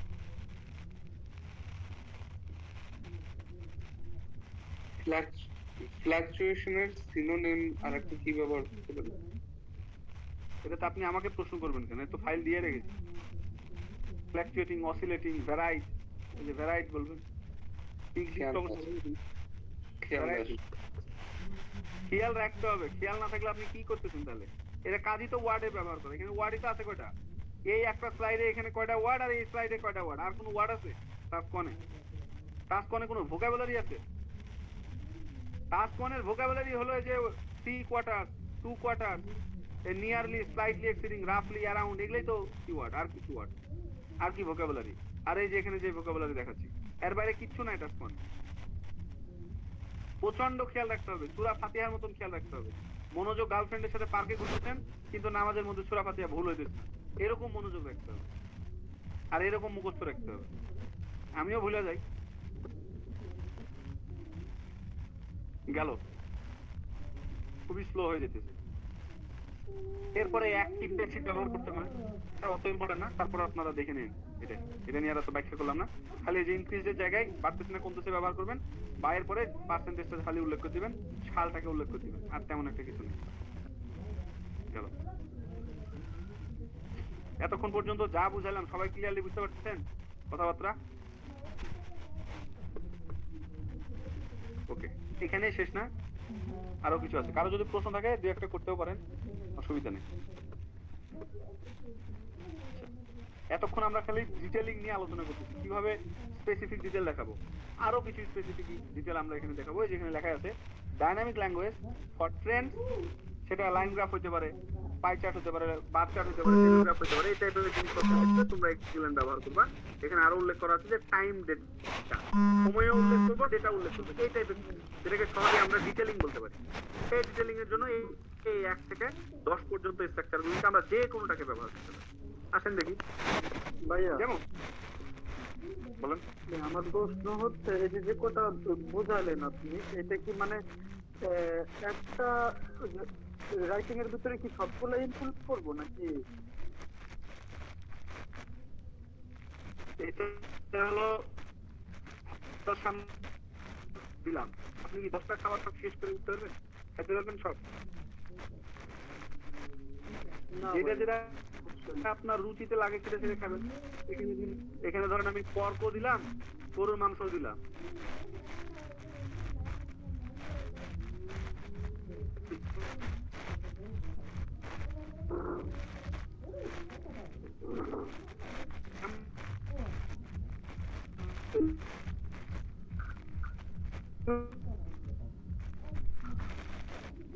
তার মানে কি এখানে তো সকল লেভেলের স্টুডেন্ট আছে কিনা? এখানে 8 লেভেলের স্টুডেন্ট আছে, 4 লেভেলের স্টুডেন্ট আছে। এইখানে আমি সাবজেক্টটা দিচ্ছি, যে যে লেভেলের স্টুডেন্ট সে সে লেভেল। আমার খোলা দিচ্ছে না,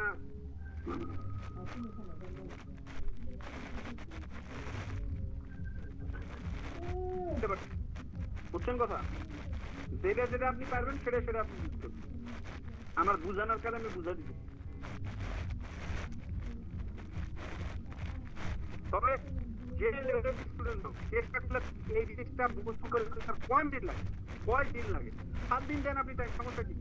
টাস্ক ওয়ান আপনি 7 দিন পড়েন, অসুবিধা আছে আপনার কোনো অসুবিধা আছে? 7 দিনকে আপনি এই যে 7 দিয়ে ভাগ দেন তো 26টা স্ট্রাকচারকে, কত করে আসে? 4 7 28, দিনে 4টাও না। দিনে আপনি 4টা যদি পড়তে না পারেন তাহলে আপনি আইএস দিয়ে কি করবেন?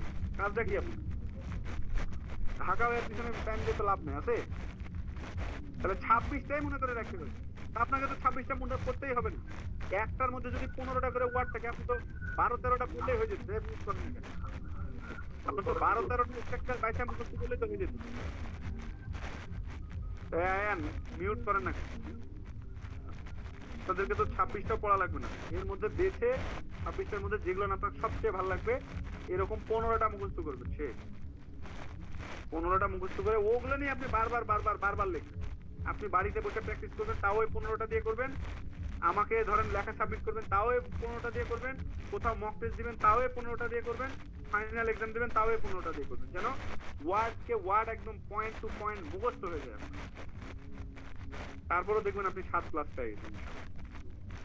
এখন দেখেন আরো যদি আমরা ডিটেইলিং দেখাতে চাই, যেমন আমরা বলতে পারি কমপ্লেক্স ক্লজ কিভাবে ইউজ করে। তাহলে এখানে কমপ্লেক্স ক্লজ ইউজ করার ক্ষেত্রে যদি এখানে বলা আছে ব্র্যাকেটের মধ্যে যে ফিউচার ফোরকাস্ট, একটা ভবিষ্যতে কি হতে পারে এরকম একটা ট্রেন্ড আমরা বোঝাতে চাচ্ছি, এই ক্ষেত্রে আসলে এই সেন্টেন্সটা ব্যবহার করা যাইতে পারে। অনেক সময় দেখবেন যে আপনারা এরকম টাস্ক অন করতে গেলে ভবিষ্যতে এরকম হইতে পারে প্রেডিকশন দেওয়া আছে, এরকম ক্ষেত্রে যদি আমরা ব্যবহার করি তাহলে আমরা ব্যবহার করবো। যেমন এই জায়গাতে আমরা একটা পার্টিসিপল ব্যবহার করছি যে হেভিং প্লামেটেড, এটাকে বলে পারফেক্ট পার্টিসিপল। হেভিং এর পরে অবশ্যই ভার্বটা কি হয়ে যায়, ভিএসপি হয়ে যায়, মাথায় রাখেন। তাহলে এখানে আপনি যে ভার্বই দেন সেটা যেন ইডি যুক্ত হয়, যেমন ইনক্রিজ দিলে having increase, having retrogress, having decline, having plan. কেমন ভাবে এখানে শব্দটা চেঞ্জ করবেন, ড্রামাটিকলি না স্লোলি না ইনক্রিমেন্টালি না কেমন সেটা করবেন। কততে হইতেছে 2, এই যেখানে পয়েন্টটা চেঞ্জ করে দিবেন। তাহলে 10 এর জায়গায় যদি 20 হয় তাহলে 20 দিবেন, 40 হলে 40 দিবেন, হ্যাঁ 60 হলে 60 দিবেন। ইন কত সালে সালটা চেঞ্জ করবেন। এরপরে এলিমেন্টের নাম লিখবেন, দা নাম্বার অফ গার্লস, হ্যাঁ দা পপুলেশন, প্রজেক্টেড, এই যে ভবিষ্যতে চলে গেলাম, ধারণা করা হইতেছে কি হবে, টু রিবাউন্ড সাবস্ট্যান্সিয়ালি। রিবাউন্ড মানে মুড়ায়া ফেলা, এর মধ্যেই থাকবে, এটাকে বলে রিবাউন্ড। এই যে এর মধ্যেই থাকবে, রিবাউন্ড হয়ে যাবে, এই যে মুড়ায়া ফেলবে। সাবস্ট্যান্সিয়ালি, সাবস্ট্যান্সিয়ালি মানে অত্যাধিক বাড়তেছে এরকম। তাহলে আপনি যদি অত্যাধিক হয় তাহলে অত্যাধিক, যদি কম হয় তাহলে কম, এই জায়গাতে শব্দটা চেঞ্জ করবেন, রিবাউন্ডের পরে এই সাবস্ট্যান্সিয়ালটা চেঞ্জ করবেন। কততে মুড়ায় ফেলবেন, কততে ঘিরে ফেলবেন, তাহলে তত লিখবেন 2 এত। তাহলে এই যে দেখেন এখানে ছিল 10%, 10% থেকে ফর এক্সাম্পল এখানে ধরেন 60% দিবেন, তাহলে 60 ইংলিশটাই যে এখানে লিখবেন 1/5 এর জায়গায় লিখবেন। তাহলে 1/5 এর জায়গায় 60 ইংলিশ আমি কি লিখবো, 3/5 লিখবো, 3/5, কারণ এর মধ্যে 20 আছে কয়টা, 3টা। 3/5 বাই কত সালে, তাহলে যেহেতু এটা প্রজেক্টেড ভবিষ্যৎ, তাহলে ভবিষ্যৎ সালটা এখানে লিখে দেবেন। মজা দিন, বুঝছেন?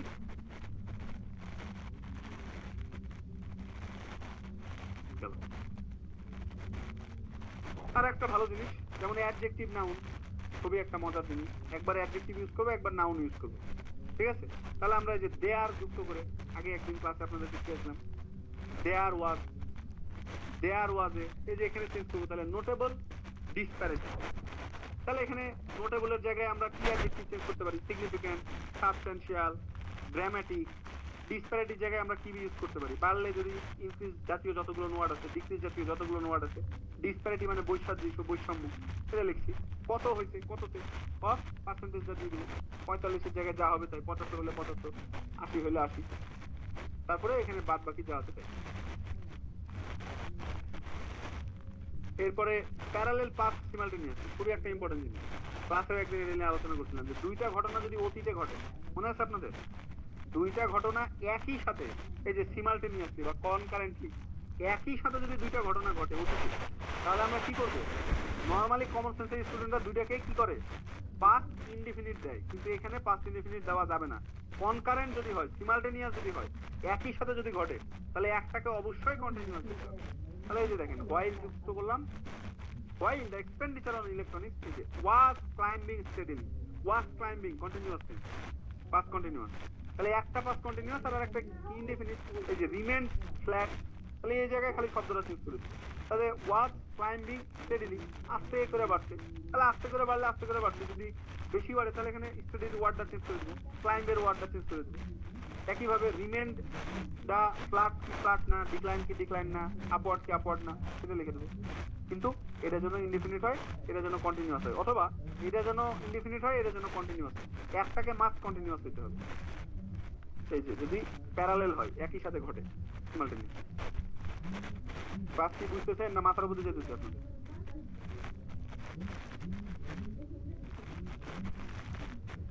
এরপরে খুবই খুবই খুবই ইম্পর্টেন্ট, এই যে এটা 4 নাম্বার অ্যাস্টেরিস্ক দিয়ে রাখলাম।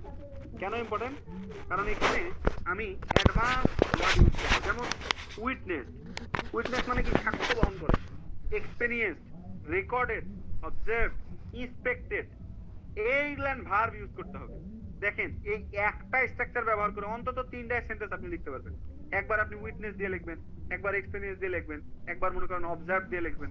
তাহলে 3 ভার্ব ইউজ করলে আপনার দেখবেন ব্যান্ড স্কোর বেড়ে গেছে, ধাপ করে বেড়ে যাবে। বুঝতে পারছেন? খুবই একটা ভালো জিনিস। যারা মনে করেন কোনোভাবে 6 পাইতেছেন না, মানে 6 একবার পাওয়াই দেন ভাই, আমার আর কিচ্ছু লাগবে না ভাই, তাদের জন্য যেটা একটা ভালো জিনিস। 6 পাইলেই হয়েছে তাদের জন্য। এই 4টা মুখস্থ করে ফেলবেন। এই একবার উইটনেস দিয়ে লিখবেন, এক্সপেরিয়েন্স দিয়ে লিখবেন, রেকর্ডেড দিয়ে লিখবেন, অবজার্ভ দিয়ে লিখবেন। একটাতে 15টা করে ওয়ার্ড হলে 4টাতে এমনি 60টা ওয়ার্ড। কেমনে দেখেন, এখানে এলিমেন্টে লিখবেন দা ইউথ এমপ্লয়মেন্ট রেট। তাহলে এখানে আমরা লিখবো দ্য নাম্বার অফ গার্লস কেমন হয়েছে, উইটনেস একটা সাক্ষ্য বহন করতেছে বা দেখেছে, কি দেখেছে, অ্যান আনপ্রেসিডেন্টেড সার্চ। আনপ্রেসিডেন্টেড মানে জীবনেও হয় নাই এরকম একটা জিনিস, অভূতপূর্ব। সার্চ মানে মারাত্মক বেড়ে গেছে। তাহলে এই জায়গাটাতে নিয়ে খেলবেন আপনারা। একবার লিখবেন আনপ্রেসিডেন্টেড সার্চ মারাত্মক বেড়ে গেছে, একবার লিখবেন মারাত্মক কমে গেছে। তাহলে অ্যান আনপ্রেসিডেন্টেড সার্চ না লিখে কি লিখবো, রেট্রোগ্রেশন, হ্যাঁ, বা ডিক্লাইন বা ডিক্রিজ, হ্যাঁ এরকম, বা ড্রপ, আনপ্রেসিডেন্টেড ড্রপ, এত ভাবে কমে গেছে, অভূতপূর্ব কম, জীবনেও দেখি নাই। তাহলে উইটনেসের জায়গায় খালি শব্দটা চেঞ্জ, তাহলে লিখবেন ইন্সপেক্টেড অ্যান্ড আনপ্রেসিডেন্টেড ড্রপ। কত থেকে কত, ফ্রম। তাহলে এখানে দেখেন এটা সার্চ ছিল মারাত্মক বাড়তে বলে 2 থেকে 15 হয়েছে। তাহলে এটা যখন আপনি ডিক্লাইন লিখবেন, ড্রপ লিখবেন, তাহলে আমাকে বলেন তো এই জিনিসটা কিভাবে লিখতে হবে। দুইটা ডেটা নিজের মনের থেকে লিখবেন। কারণ আমি ধরি আপনাদেরকে দেখি কেমন কি হবে। ক্লাস নিতেছেন আন্দাজে খালি তাকায় আছেন, তার একটা প্রমাণ নেই। রহিম ভাই বলেন, এম এ রহিম। আমি সেন্টেন্সটা লিখবো দ্য ইউথ আনএমপ্লয়মেন্ট রেট, উইটনেসের জায়গায় লিখবো ইন্সপেক্টেড এন্ড আনপ্রেসিডেন্টেড গ্রোথ। এই জায়গাটা কি হবে ভাইয়া, গ্রোথের জায়গায় মনোযোগী মনে হয় দিতে পারতেছেন না এতক্ষণ ধরে। আর মা কই? ভাইয়া আমি আছি, আমি এখানে এখন মানে সাডেনলি চিল্লাচ্ছে আর কি। মা ভাইয়া রান্না করতে, ভাই সমস্যা নেই, ভাই বলতে হবে, একটু আরেকবার করবেন কাইন্ডলি।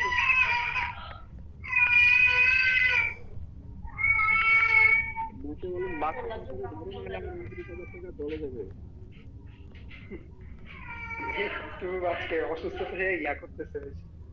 আমার বাচ্চা প্রচন্ড জ্বালাতেছে, আজকে তো আরো বেশি জ্বালাচ্ছে। জি ভাইয়া, আমি বললাম যে এখানে ধরেন উইটনেস এন্ড আনপ্রেসিডেন্টেড সার্চ লেখা আছে, অভূতপূর্ব রাইট। সার্চ মানে তো রাইট।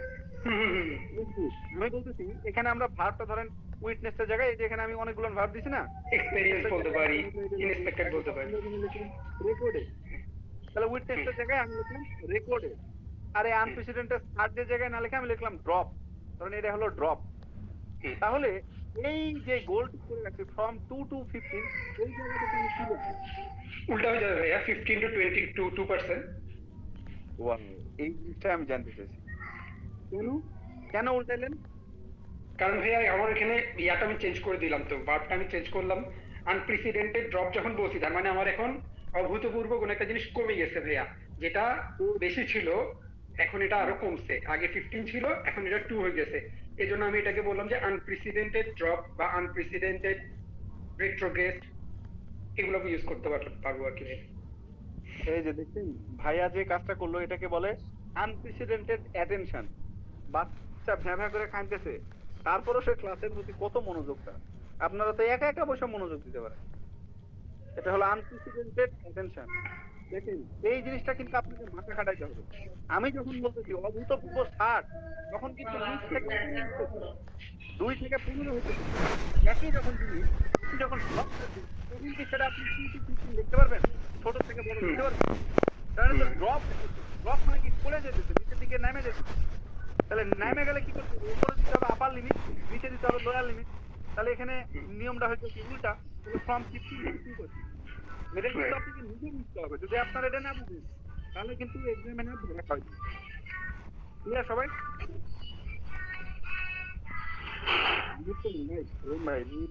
গানও বাজতেছে, বাচ্চাও কাঁদতেছে, আল্লাহ রে। তাহলে আপনারা শুধু এই জায়গাগুলো নিয়ে একটু চেঞ্জ করে করে এই সেন্টেন্সটাকে কতবার লেখা যায় খেয়াল করেন। আমি জাস্ট 2-3টা ভেরিয়েশন দেখাই। তাহলে আমি একবার বললাম যে the girls number of girls, উইটনেসের জায়গায় লিখবো ইন্সপেক্টেড, আনপ্রেসিডেন্টেড লিখবো না, ধরেন লিখবো a significant search, a dramatic drop, অথবা এ ড্রামাটিক ডিক্লাইন।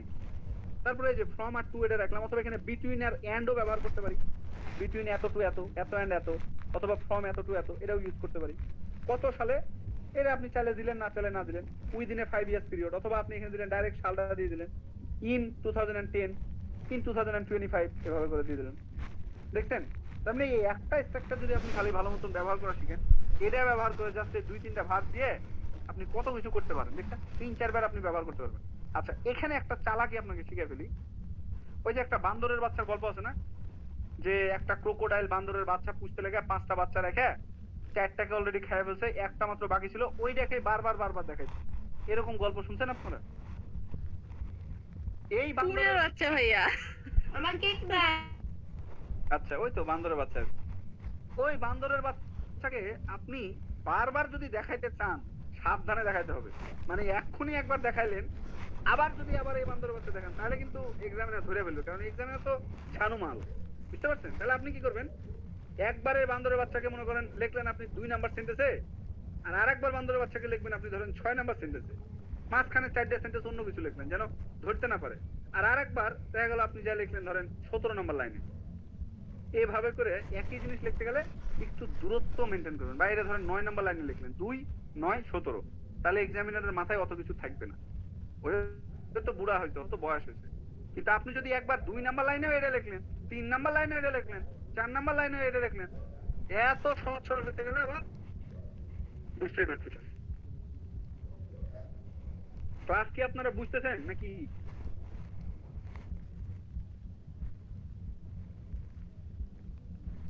ওই আপুটা নামটা কি, দাঁড়ান, ওই আপুটার নামটা বললেন, সালমা আক্তার আপু আছেন আপনি? আপনি তো কিছুই বুঝতেছেন না শিওর। আপনি বলবেন যে ভাইয়া আপনি আমাকে কোন ক্লাসে জয়েন করেছেন, আমি বললাম আমাকে বেসিক থেকে শুরু করান। আরে এরা কি ক্লাস? ভয় পায়েন না আপু, আপনি যদি ক্লাসটা একটু মনোযোগ দিয়ে দেখেন, সামনের ক্লাস থেকে আরো ভালো বুঝতে পারবেন ইনশাল্লাহ। ওকে, এরপরে আমরা সাবঅর্ডিনেট ক্লজ, এটা কেমন দেখি। এটাতে তেমন একটা ভেরিয়েশন নাই, জাস্ট এখানে যে হ্যাড বিন রিচড, আচ্ছা এটা একটু পড়ে নিন তাহলে বুঝতে পারবেন। হেভিং কনস্টিটিউটেড, যে বলেছি হেভিং হলো পারফেক্ট পার্টিসিপল হেভিং, ভার্ব সবসময় V3 হবে ওই আগেরটার মতন। এখানে জাস্ট খালি কি জাস্ট ওভার, জাস্ট আন্ডার, হ্যাঁ জাস্ট বিলো, এরকম করে কে বাড়তেছে কে কমতেছে এটা চেঞ্জ করতে। আবার এই যে বিফোর মার্জিনাল ডিক্লাইন, কে বাড়তেছে কে কমতেছে চেঞ্জ করে দেবো। Still presented the largest component, এটাও আমরা এরকম সুন্দর করে লিখবো। স্টিল প্রেজেন্টেড, যদি লার্জেস্ট হয় লার্জেস্ট, লোয়েস্ট হলে লোয়েস্ট, স্মলেস্ট হলে স্মলেস্ট, যা হবে তাই। আচ্ছা,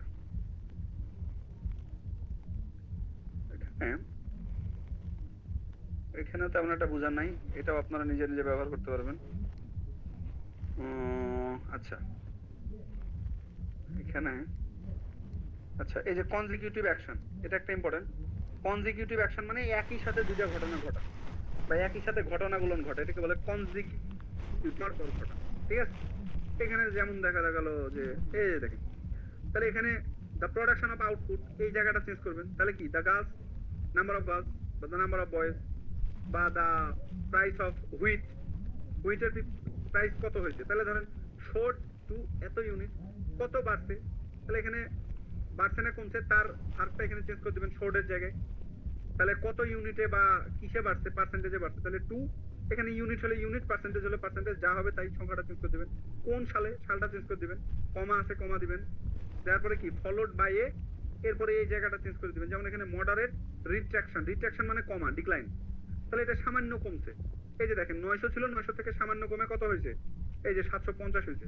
তাহলে এখানে একটা অ্যাডভান্স ওয়ার্ড রিট্রাকশন মনে করে রাখলেন, ডিক্লাইন না লিখে রিট্রাকশন লিখতে পারেন। কেমন রিট্রাকশন? অনেক রিট্রাকশন, তাহলে ধরেন 900 থেকে অনেক রিট্রাকশন, ধরেন এখানে 200, তাহলে এটাকে বলবো এ সিগনিফিকেন্ট রিট্রাকশন। তাহলে সামান্য কমছে, ধরেন এখানে 800, তাহলে এ মডারেট রিট্রাকশন। চেঞ্জ করে দিলেন বা বাড়ায় দিলেন, গেল। কত ইউনিট, এই সংখ্যাটা এখানে লিখলেন, বা পার্সেন্টেজ হলে এখানে লিখলেন। ইন দা সাবসিকুয়েন্ট ইয়ার, পরবর্তী বছরগুলো, সাবসিকুয়েন্ট মানে পরের বছরগুলো। সুন্দর একটা জিনিস, এই যে একটা নরমাল জিনিস, এটা কিন্তু পড়লেও কিন্তু একটা ভালো ব্যান্ডেজ করে তুলতে পারবে। খালি জাস্ট এখানে একটা ওয়ার্ড চেঞ্জ করবেন, এখানে একটা ওয়ার্ড চেঞ্জ করবেন, শেষ। আর পার্সেন্টেজ দেখে দেখে ইউজ করবেন। ভাই এগুলা না আগুন জিনিস, আপনারা কতটুকু ক্লাস বুঝতেছেন আমি জানি না। আমাকে যদি কোনোদিন এরকম কোনো টিচার এই জিনিসটা দিত, একটা বোঝানোর দরকার নেই, খালি আমাকে ফাইলটা যদি দিত আর কিছুই লাগতো না। আর যারা ট্যালেন্টেড স্টুডেন্ট দেখলে বুঝতে পারবে, ফাইল দিয়ে দিলে ওই একাই শেষ করে ফেলবে, ছাতু করে ফেলবে। খবরদার এগুলা না আপনারা ফাঁস করেন না কাউকে, 4000 টাকা দাম এগুলা, বুঝছেন? ওকে, এরপরে পেয়ার্ড ডাইনামিক ভার্বস। পেয়ার্ড হলো জোড়, দুইটা একসাথে। ডাইনামিক ভার্ব মানে ভালো ভালো ভার্ব ব্যবহার করে, যেমন যেখানে হোয়ারএজ, হোয়ারএজ ব্যবহার করলে কিন্তু ব্যান্ড স্কোর বাড়ে, এটা একটা ভালো জিনিস। তাহলে এখানে কিভাবে ইউজ করতে পারেন দেখেন, ইনক্রিজ মার্জিনালি, খালি এই দুইটা ওয়ার্ড খালি চেঞ্জ করবেন। বাড়ছে না কমছে, কেমন বাড়ছে, হালকা কম না অনেক বেশি, এই ওয়ার্ডটা চেঞ্জ করে দিলেন। আর এখানে সাবজেক্টটা দিবেন, যেমন এখানে দ্য পপুলেশন অফ কান্ট্রি এ, তাহলে দ্য পপুলেশন অফ বাংলাদেশ কি হয়েছে এটা।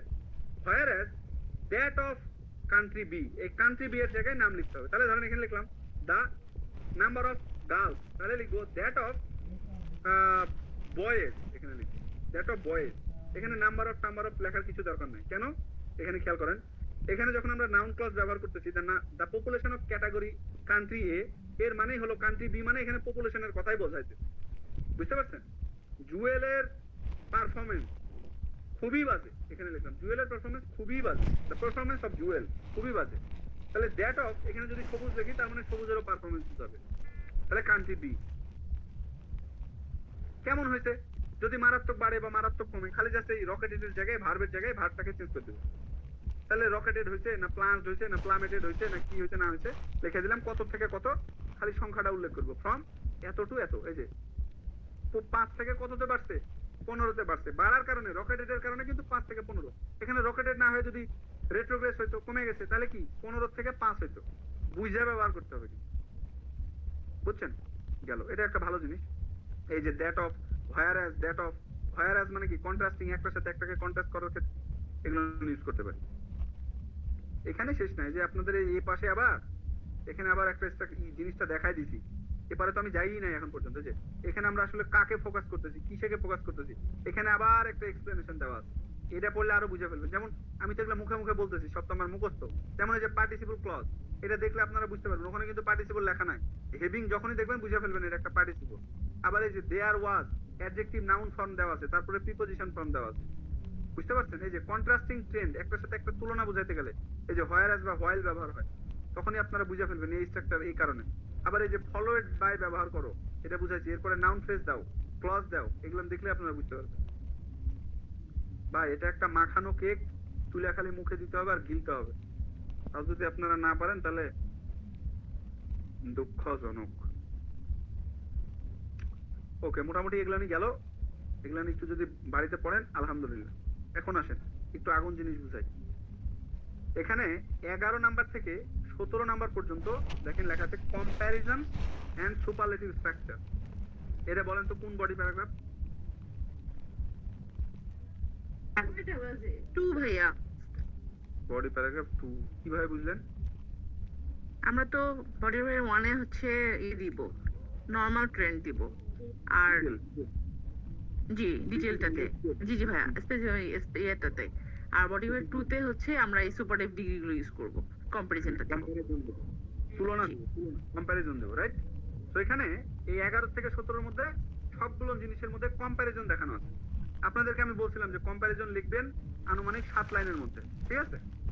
এখন যেহেতু আপনারা দেখতেছেন যে এখানে মোটামুটি এক একটার মধ্যে 15টা করে ওয়ার্ড হইতেছে, তাহলে আপনাদেরকে আমি একটা ক্যালকুলেশন শিখিয়ে দিয়েছিলাম যে আমি যদি টোটাল 170 ওয়ার্ড লিখি, 170 ওয়ার্ডকে আমরা 4টা ভাগে ভাগ করতেছি, তাহলে 70 কে আলাদা করলাম, তার মানে একটা 35, আর একদম নিচে একটা 35। এই 35 হলো ইন্ট্রোডাকশন আইএনটি, আর এই 35 হলো সিওএন মানে কনক্লুশন।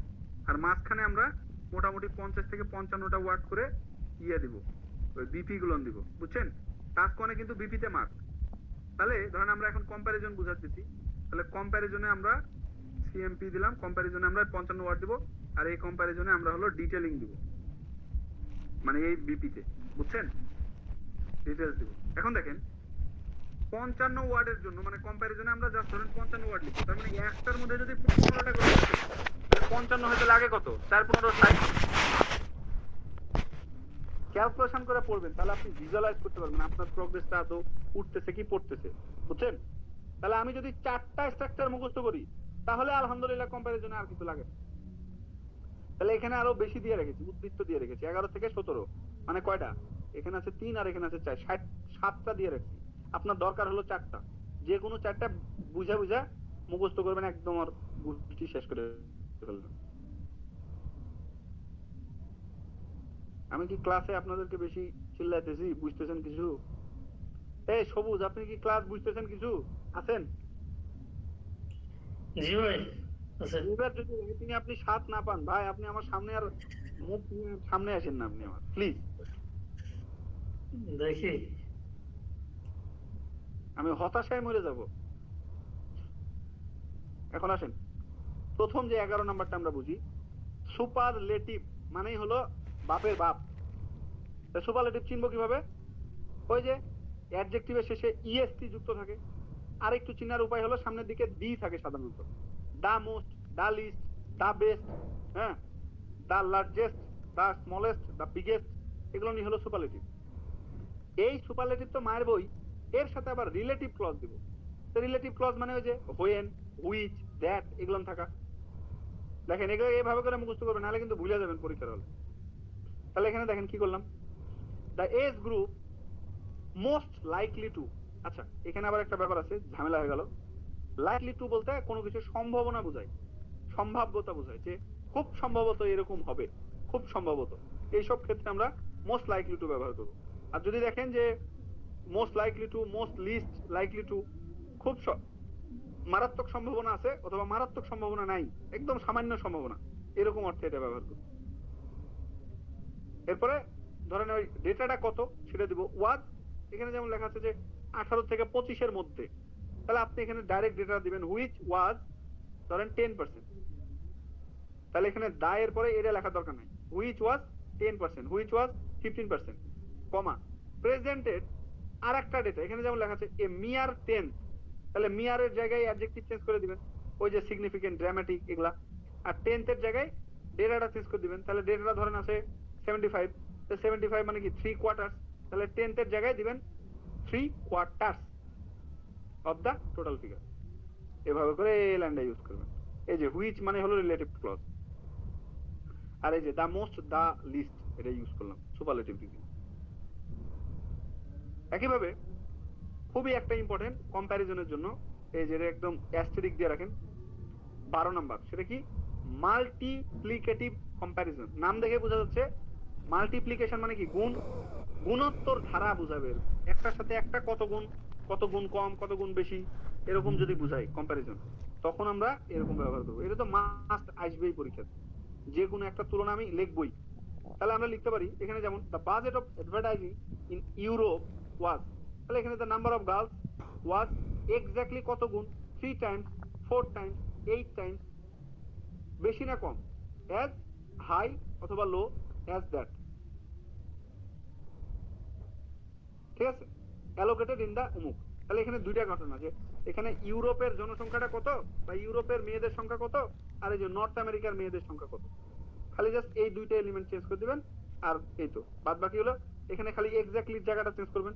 যদি এটা এক্স্যাক্টলি হয় তাহলে এক্স্যাক্টলি, যদি অ্যাপ্রক্সিমেটলি হয় তাহলে অ্যাপ্রক্সিমেটলি, যদি নিয়ারলি হয় তাহলে নিয়ারলি, যদি ওভার হয় অলমোস্ট, অথবা ধরেন আমরা অ্যারাউন্ড, অ্যারাউন্ড কত গুণ, গুণের জায়গাটা চেঞ্জ করব, আর হাই বা লো এর জায়গাটা খালি চেঞ্জ করব। এখানে অ্যাজ আর অ্যাজ কিন্তু রেখে দিবেন। এই অ্যাজ আর অ্যাজ এটা কি বলতে পারবেন কেউ? দুই পাশে অ্যাজ ইউজ করলে এটাকে কোন অ্যাডজেক্টিভ বলে? অ্যাডজেক্টিভের কোন ফর্ম? পজিটিভ, কম্পারেটিভ, সুপারলেটিভের কোনটা এটা বলতে পারবেন? কম্পারেটিভ ভাইয়া। এখানে ইয়ার আছে, ইয়ার এটা কি দেখে বুঝলেন কম্পারেটিভ? এখানে কি দেন আছে? এটা পজিটিভ। এখানে কি দেন আছে? দেন আছে। এখানে তো অ্যাজ আছে। এগুলা কিন্তু খুবই বেসিক লেভেলের পড়ালেখা, প্ল্যান পড়ে এখানে কিন্তু ভালো স্কোর তুলতে পারবেন না। পজিটিভকে চিনবো কিভাবে, সুপারলেটিভকে চিনবো কিভাবে, কম্পারেটিভকে চিনবো কিভাবে, এগুলা কিন্তু পড়ে আসতে হবে, বুঝছেন? অ্যাজ, অ্যাজ এগুলা হলো পজিটিভ।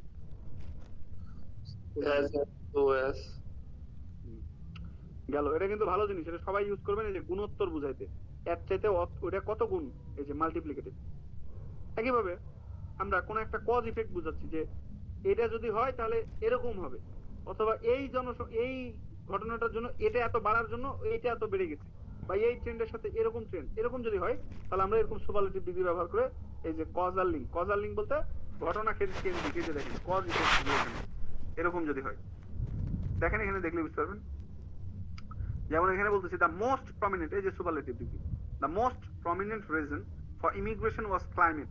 আবহাওয়ার কারণে ইমিগ্রেশনটা হয়েছে, যেটা কি করতেছে অ্যাকাউন্টিং ফর বা রেজাল্টিং ইন, এই যে কোন একটা ডেটার আগে আমরা এরকম অ্যাকাউন্টিং ফর, এটাই হলো পজিটিভ, কজটা ঘটাইতেছে, ঘটনাটা ঘটাইতেছে, রেজাল্টিং ইন অলমোস্ট কত, তাহলে এখানে অলমোস্ট উপর না নিচ, বেশি না কম সেটা লিখবো, আর কতটুকু তাহলে এখানে কোয়ান্টিফায়ার্স এর সংখ্যাটা লিখবো। যেমন এখানে 2/5, তাহলে এটা 10 না 20 না 30 যা হবে তাই, তাহলে এখানে ব্র্যাকেট দিয়ে সংখ্যাটাও লিখতে পারেন, অফ অমুক, এটাও আপনারা লিখতে পারেন। একইভাবে এটা একটা খুব ইম্পর্টেন্ট অ্যাস্টেরিস্ক দিয়ে রাখেন 14 number, comparison using a noun phrase and relative clause. এখানে সব মামুর ব্যাটার আছে, রিলেটিভ ক্লজও আছে, নাউন ফ্রেজও আছে, খালি নাম্বার আর নাম্বার ব্যান্ডিজ করে উঠবে, এটা অবশ্যই অ্যাস্টেরিস্ক দিয়ে রাখবেন।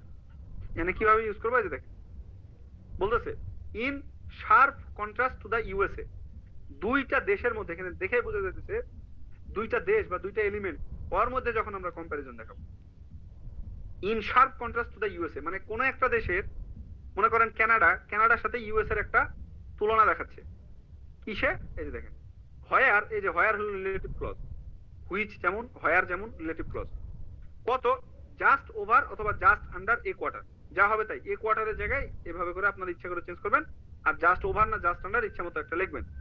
কি ওভার আর আন্ডার হয়েছে, যেমন এখানে বলতেছে পিপল রিসাইকেলড, তার মানে এখানে জনসংখ্যা রিলেটেড হয়তো কোনো কিছু বলতেছিল, এখানে এলিমেন্টের নামটা লিখছে যে কোনো একটা জিনিসের ঘটনা, মার্কেট ট্রেন্ড অথবা প্রাইস, হ্যাঁ এখানে বলতে পারে অফ প্রোডাক্ট প্রাইস, হ্যাঁ এরকম হয়েছে কার ক্ষেত্রে, এই যে দেখেন the Japanese figure was well over half, তাহলে এখানে আরেকটা দেশে যে জাপানের সাথে রাশিয়ার একটা তুলনা করতেছিল, অপরদিকে জাপানের ফিগারটা কি হয়েছে, ওয়াজ ওয়েল ওভার হাফ, হাফের চাইতে একটু বড়, বেশি, মোর দ্যান, এই যে ওয়েল ওভার মানে কিন্তু মোর দ্যান হাফ, তাহলে এখানে যদি 50% না হতো তাহলে হাফ লিখতাম না, তাহলে এখানে ধরেন আমার 70%, তাহলে লিখতাম 7 in 10, ওয়েল ওভার 7 in 10, এই যে the Japanese figure was well over 7 in 10 মানে 70%। এটা কিন্তু খুবই একটা ভালো জিনিস, ব্যবহার করবেন। তাহলে দুইটা কন্ট্রাস্ট আমরা দিলাম, দুইটার মধ্যে এই যে ইউএস এর জনসংখ্যার সাথে বা ইউএস এর প্রাইসের সাথে জাপানিজের প্রাইস বা জাপানিজের ফিগার। এরপরে আমরা আর একটা যেমন কম্পারেটিভ উইথ প্লেস হোল্ডার, কোন জায়গাতে কি অঙ্কটা আছে, সংখ্যাটা আছে সেটা উল্লেখ করো, এটা মোটামুটি ব্যবহার করতে পারে। যেমন দ্য প্রপোর্শন অফ, এখানে যেমন men working part time was, মানে ছেলেরা পার্ট টাইম জব করতেছে তাদের যে প্রপোর্শন সেটা কত, 18%, তার মানে যে এখানে একটা ডেটা ইউজ করে দিলেন যে the number of girls, the number of boys was কত পার্সেন্ট, এত পার্সেন্ট, যেটা কিনা এ ফিগার মার্জিনালি হায়ার আর লোয়ার, ধরেন বাড়তেছে অথবা কমতেছে, তাহলে কমলে লোয়ার, বাড়লে হায়ার, দেন দা 20%, কত বাড়ছে, ধরেন এখানে ডেটাটা দিলাম কাদের তুলনায় বাড়ছে, যেমন এখানে দুইটা যেহেতু কম্পারিজনের ব্যাপার, ছেলে আর মেয়ে, তাহলে ধরেন এখানে আমি কি বললাম যে ছেলেরা যে পরিমাণ পার্ট টাইম জব করতেছে, মনে করেন 18% করতেছে, অপরদিকে মেয়েরা তাদের চাইতে কত পার্সেন্ট বেশি করতেছে। দেখেন এখানে কিন্তু একটা কাহিনী ঘটনা আছে, কি দেখেন, lower than the 20% recorded for এত, তার মানে কি এটা ছিল 18%, এটা হলো 20%, তাহলে এটার ক্ষেত্রে আমরা এই ল্যাঙ্গুয়েজটা আমরা ইউজ করব, তাহলে এই ল্যাঙ্গুয়েজটা হলো ছেলেদের, 18টা হলো ছেলেদের, তাহলে মেয়েদের যদি 20% হয় তার মানে কি এটা হলো হায়ার, আর যদি কমতো তাহলে আমরা ব্যবহার করতাম লোয়ার, তাহলে এখানে ব্যবহার করতে কত, 20 এর জায়গায় লিখতাম 18 নিচে যা আছে 17, 15, 20, 15, 10, এই ডেটাগুলো এখানে লিখতাম। তাই এত রেকর্ড করা হয়েছে কাদের জন্য, ফর দেয়ার ফিমেল কাউন্টারপার্ট, এভাবে। তাহলে এখানে যদি ধরেন একটা ছিল রাইস, একটা ছিল জুট, তাহলে ওখানে যদি আমি রাইস লিখতাম তাহলে এখানে লিখতাম এই যে ফর, তাহলে এখানে কাউন্টারপার্ট স্মার্ট, এটা আর কিন্তু লেখা যাবে না, তাহলে লিখতে হবে ফর জুট লিখবেন খালি, তাহলে হয়ে গেল।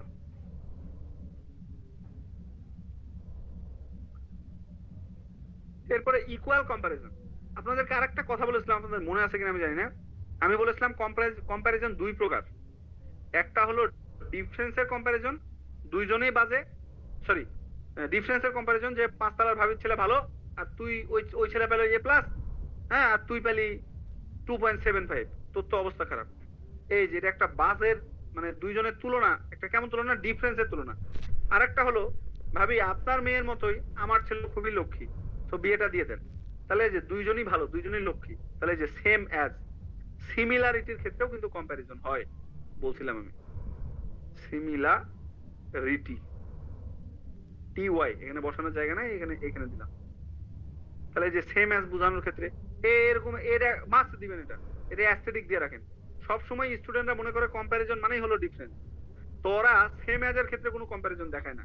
তো যখন এক্সামিনার একটা দেখবে যে একটা স্টুডেন্ট এরকম ইকুয়াল বোঝানোর জন্য, সেম অ্যাজ বোঝানোর জন্য কম্পারিজন দিছে, এটাতে সে ইমপ্রেসড হয়ে যাবে, ওয়াও এই ছেলেটা এটাও জানে যে কম্পারিজনে এগুলানো দেখানো যায়।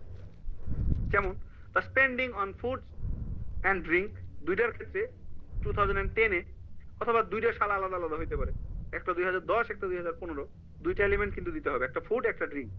দুইটার ক্ষেত্রে কি হয়েছে, সেম। তাহলে এই যে এখানে দিয়েছি was virtually the same as that recorded in এত, তার মানে 1990 সালেও যা ছিল 2010 সালেও তা, দুইজনেই সমান। এই যে the same as that recorded in এত, যেটা কত, ডেটাটা আবার উল্লেখ করে দিতে হবে যে দুইটাই সেম কিন্তু ডেটাটা কত, মানে দুইটা ডেটা হলো 50%, তাহলে standing at 50% in both years, 20% in both years. অনেক গুরুত্বপূর্ণ এটা, এটা অবশ্যই ব্যবহার করবে, সব আছে এর মধ্যে। সুন্দর এখানে স্ট্রাকচার ব্যবহার করছে, যে কমার পরে স্ট্যান্ডিং ব্যবহার করছে, ভালো জিনিস। দুইটা সালের ব্যাপারে আলাদা আলাদা তথ্য দিচ্ছে, এটা একটা অ্যাস্টেরিক দিয়ে রাখেন। অলরেডি দেখেন আমি বেস্ট 3টা দাগাই ফেলছি। ফাইনালি আমরা এই যে রেসপেক্টিভলি ইউজ করব, এটা একটা ভালো জিনিস, ইউজ করলে ব্যান্ড স্কোর বাড়ে। কম্পারেটিভ ইউজ, তাহলে আমরা রেসপেক্টিভলি মানে কি, যথাক্রমে। তাহলে যথাক্রমে মানে বোঝা যেতেছে যে একসাথে 2টা বা 3টা বা 4টা 5টা 6টা যত ডেটা আছে, অনেকগুলো ডেটাকে আমরা একসাথে ব্যবহার করতে চাইলে রেসপেক্টিভলি ইউজ করব। তাহলে যেমন দেখেন the category of travel and accommodation, দুইটা পয়েন্ট, ট্রাভেলের একটা এলিমেন্ট, অ্যাকোমোডেশনের একটা এলিমেন্ট, কি করতেছে, কনস্টিটিউটেড, গঠন করতেছে, ভালো একটা ভার্ব, অবশ্যই ইউজ করবেন কনস্টিটিউটেড।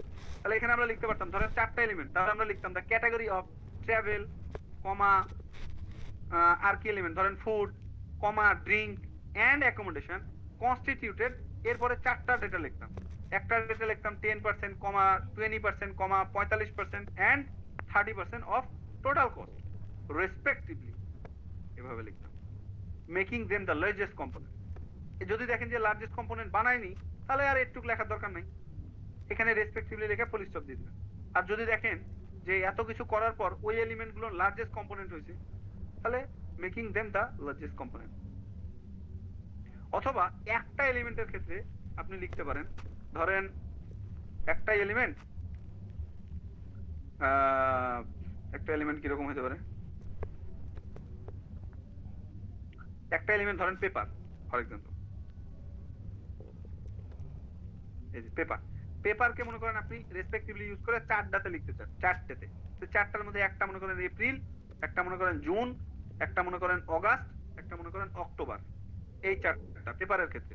তাহলে এই 4টা মাসকে আপনি সিরিয়ালে লিখবেন, কিভাবে লিখবেন দেখা দিতেছি। ধরেন 4টার ডেটা কত, ধরেন একটার ডেটা হলো 80,000, একটা ডেটা 1 লাখ, 1,20,000 আর 1,40,000, ঠিক আছে, এরকম ডেটা। তাহলে আপনি এভাবে লিখবেন, এই যে, আচ্ছা এটা কিসের, এটা হলো পেপার, পেপারের এগুলোকে কি বলে মাসের ক্ষেত্রে, প্লাস্টিক কাপ প্রোডাকশন, এই যে প্লাস্টিক কাপ প্রোডাকশন, বুঝছেন, আর হলো পেপারের কাপ প্রোডাকশন। তাহলে আমরা কি লিখবো, এই যে দেখেন the category of travel and অ্যাকোমোডেশনের জায়গায় লিখবো দ্য কাপ প্রোডাকশন অফ, কার কোন কোন মাসের, তাহলে একবার লিখবো আমরা মে মাস, কমা জুন মাস, কমা জুলাই মাস, কমা অগাস্ট মাস, কনস্টিটিউটেড, কি কি গঠন করছে, তাহলে মে মাসের জন্য কত গঠন করছে, 80,000, কমা 1,20,000, কমা 1,40,000, কমা 1,60,000 এন্ড 1,60,000 এন্ড এর পরে লাস্টের ডেটা দিবেন of total cup production respectively. বুঝেছেন? তার মানে আলাদা আলাদা এলিমেন্টও ব্যবহার করতে পারবেন, অথবা একই এলিমেন্টের আলাদা আলাদা মাস আলাদা আলাদা সালেও কিন্তু আপনারা এই রেসপেক্টিভলি জিনিসটা ইউজ করতে পারবেন। এটা একটা ভালো জিনিস, অবশ্যই ইউজ করবেন এটা।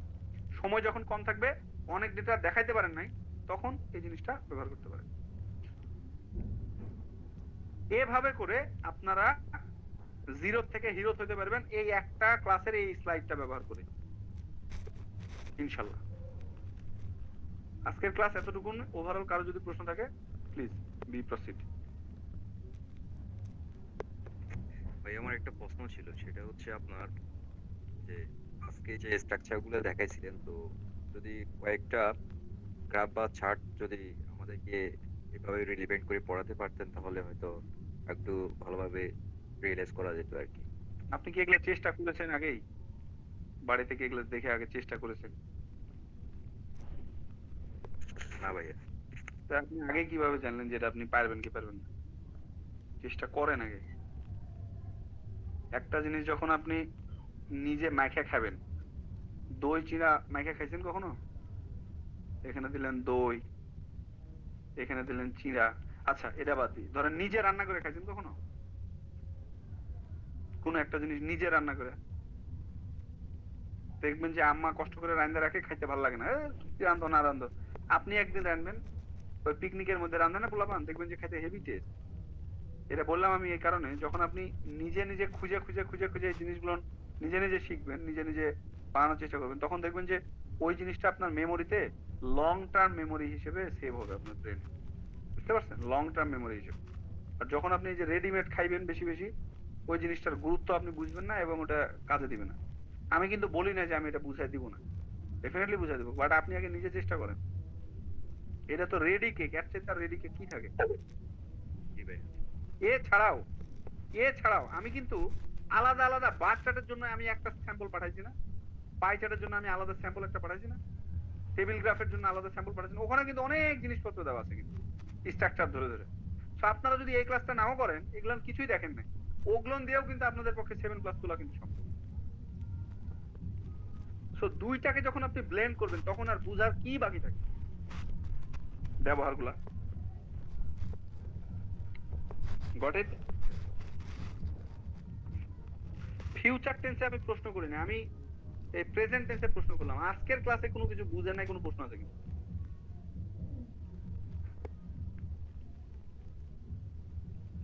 এনিবডি? কারোরই প্রশ্ন নাই? সবাই নতুন বইয়ের মতন লজ্জা পেতেছে। আজকের ক্লাস তাহলে এখানে পর্যন্তই। আমার জন্য দোয়া রাখেন। এটা not related to this class but related to this course, মানে আমার তিনটা বিষয় জানা দরকার ছিল। বলেন বলেন। ফার্স্ট অফ অল হচ্ছে ভাই, এখানে কি যে প্রোনাউন্সিয়েশনের ক্ষেত্রে আমাদের যে এ আর ই এর ক্ষেত্রে আমার বেসিক্যালি প্রবলেম হয়, তো এই রিলেটেড কোনো ক্লাস হবে কিনা? আর হচ্ছে সিঙ্গুলার আর প্লুরালের ক্ষেত্রে যে প্রবলেম গুলো হয় অনেকে ফেস করে, এই রিলেটেড কোনো ক্লাস হবে কিনা? আর লাস্ট লিসেনিং এর না, রাইটিং এ মানে আমার ফেস করে আমি জানি না, অনেকে মানে আমি জানতে চাচ্ছি যে এই মানে এক writing a singular plural agreement বলতেছে বোধহয়। সাবজেক্ট ভার্ব এগ্রিমেন্টের কথা বলতেছেন? সাবজেক্ট সিঙ্গুলার হলে ওনাকে প্রশ্নটা বলতে পারেন, ওনার প্রশ্ন উনিই বলুক, আপনাদের প্রশ্ন আমরা বলবো। তাই আমি সিঙ্গুলার বলতে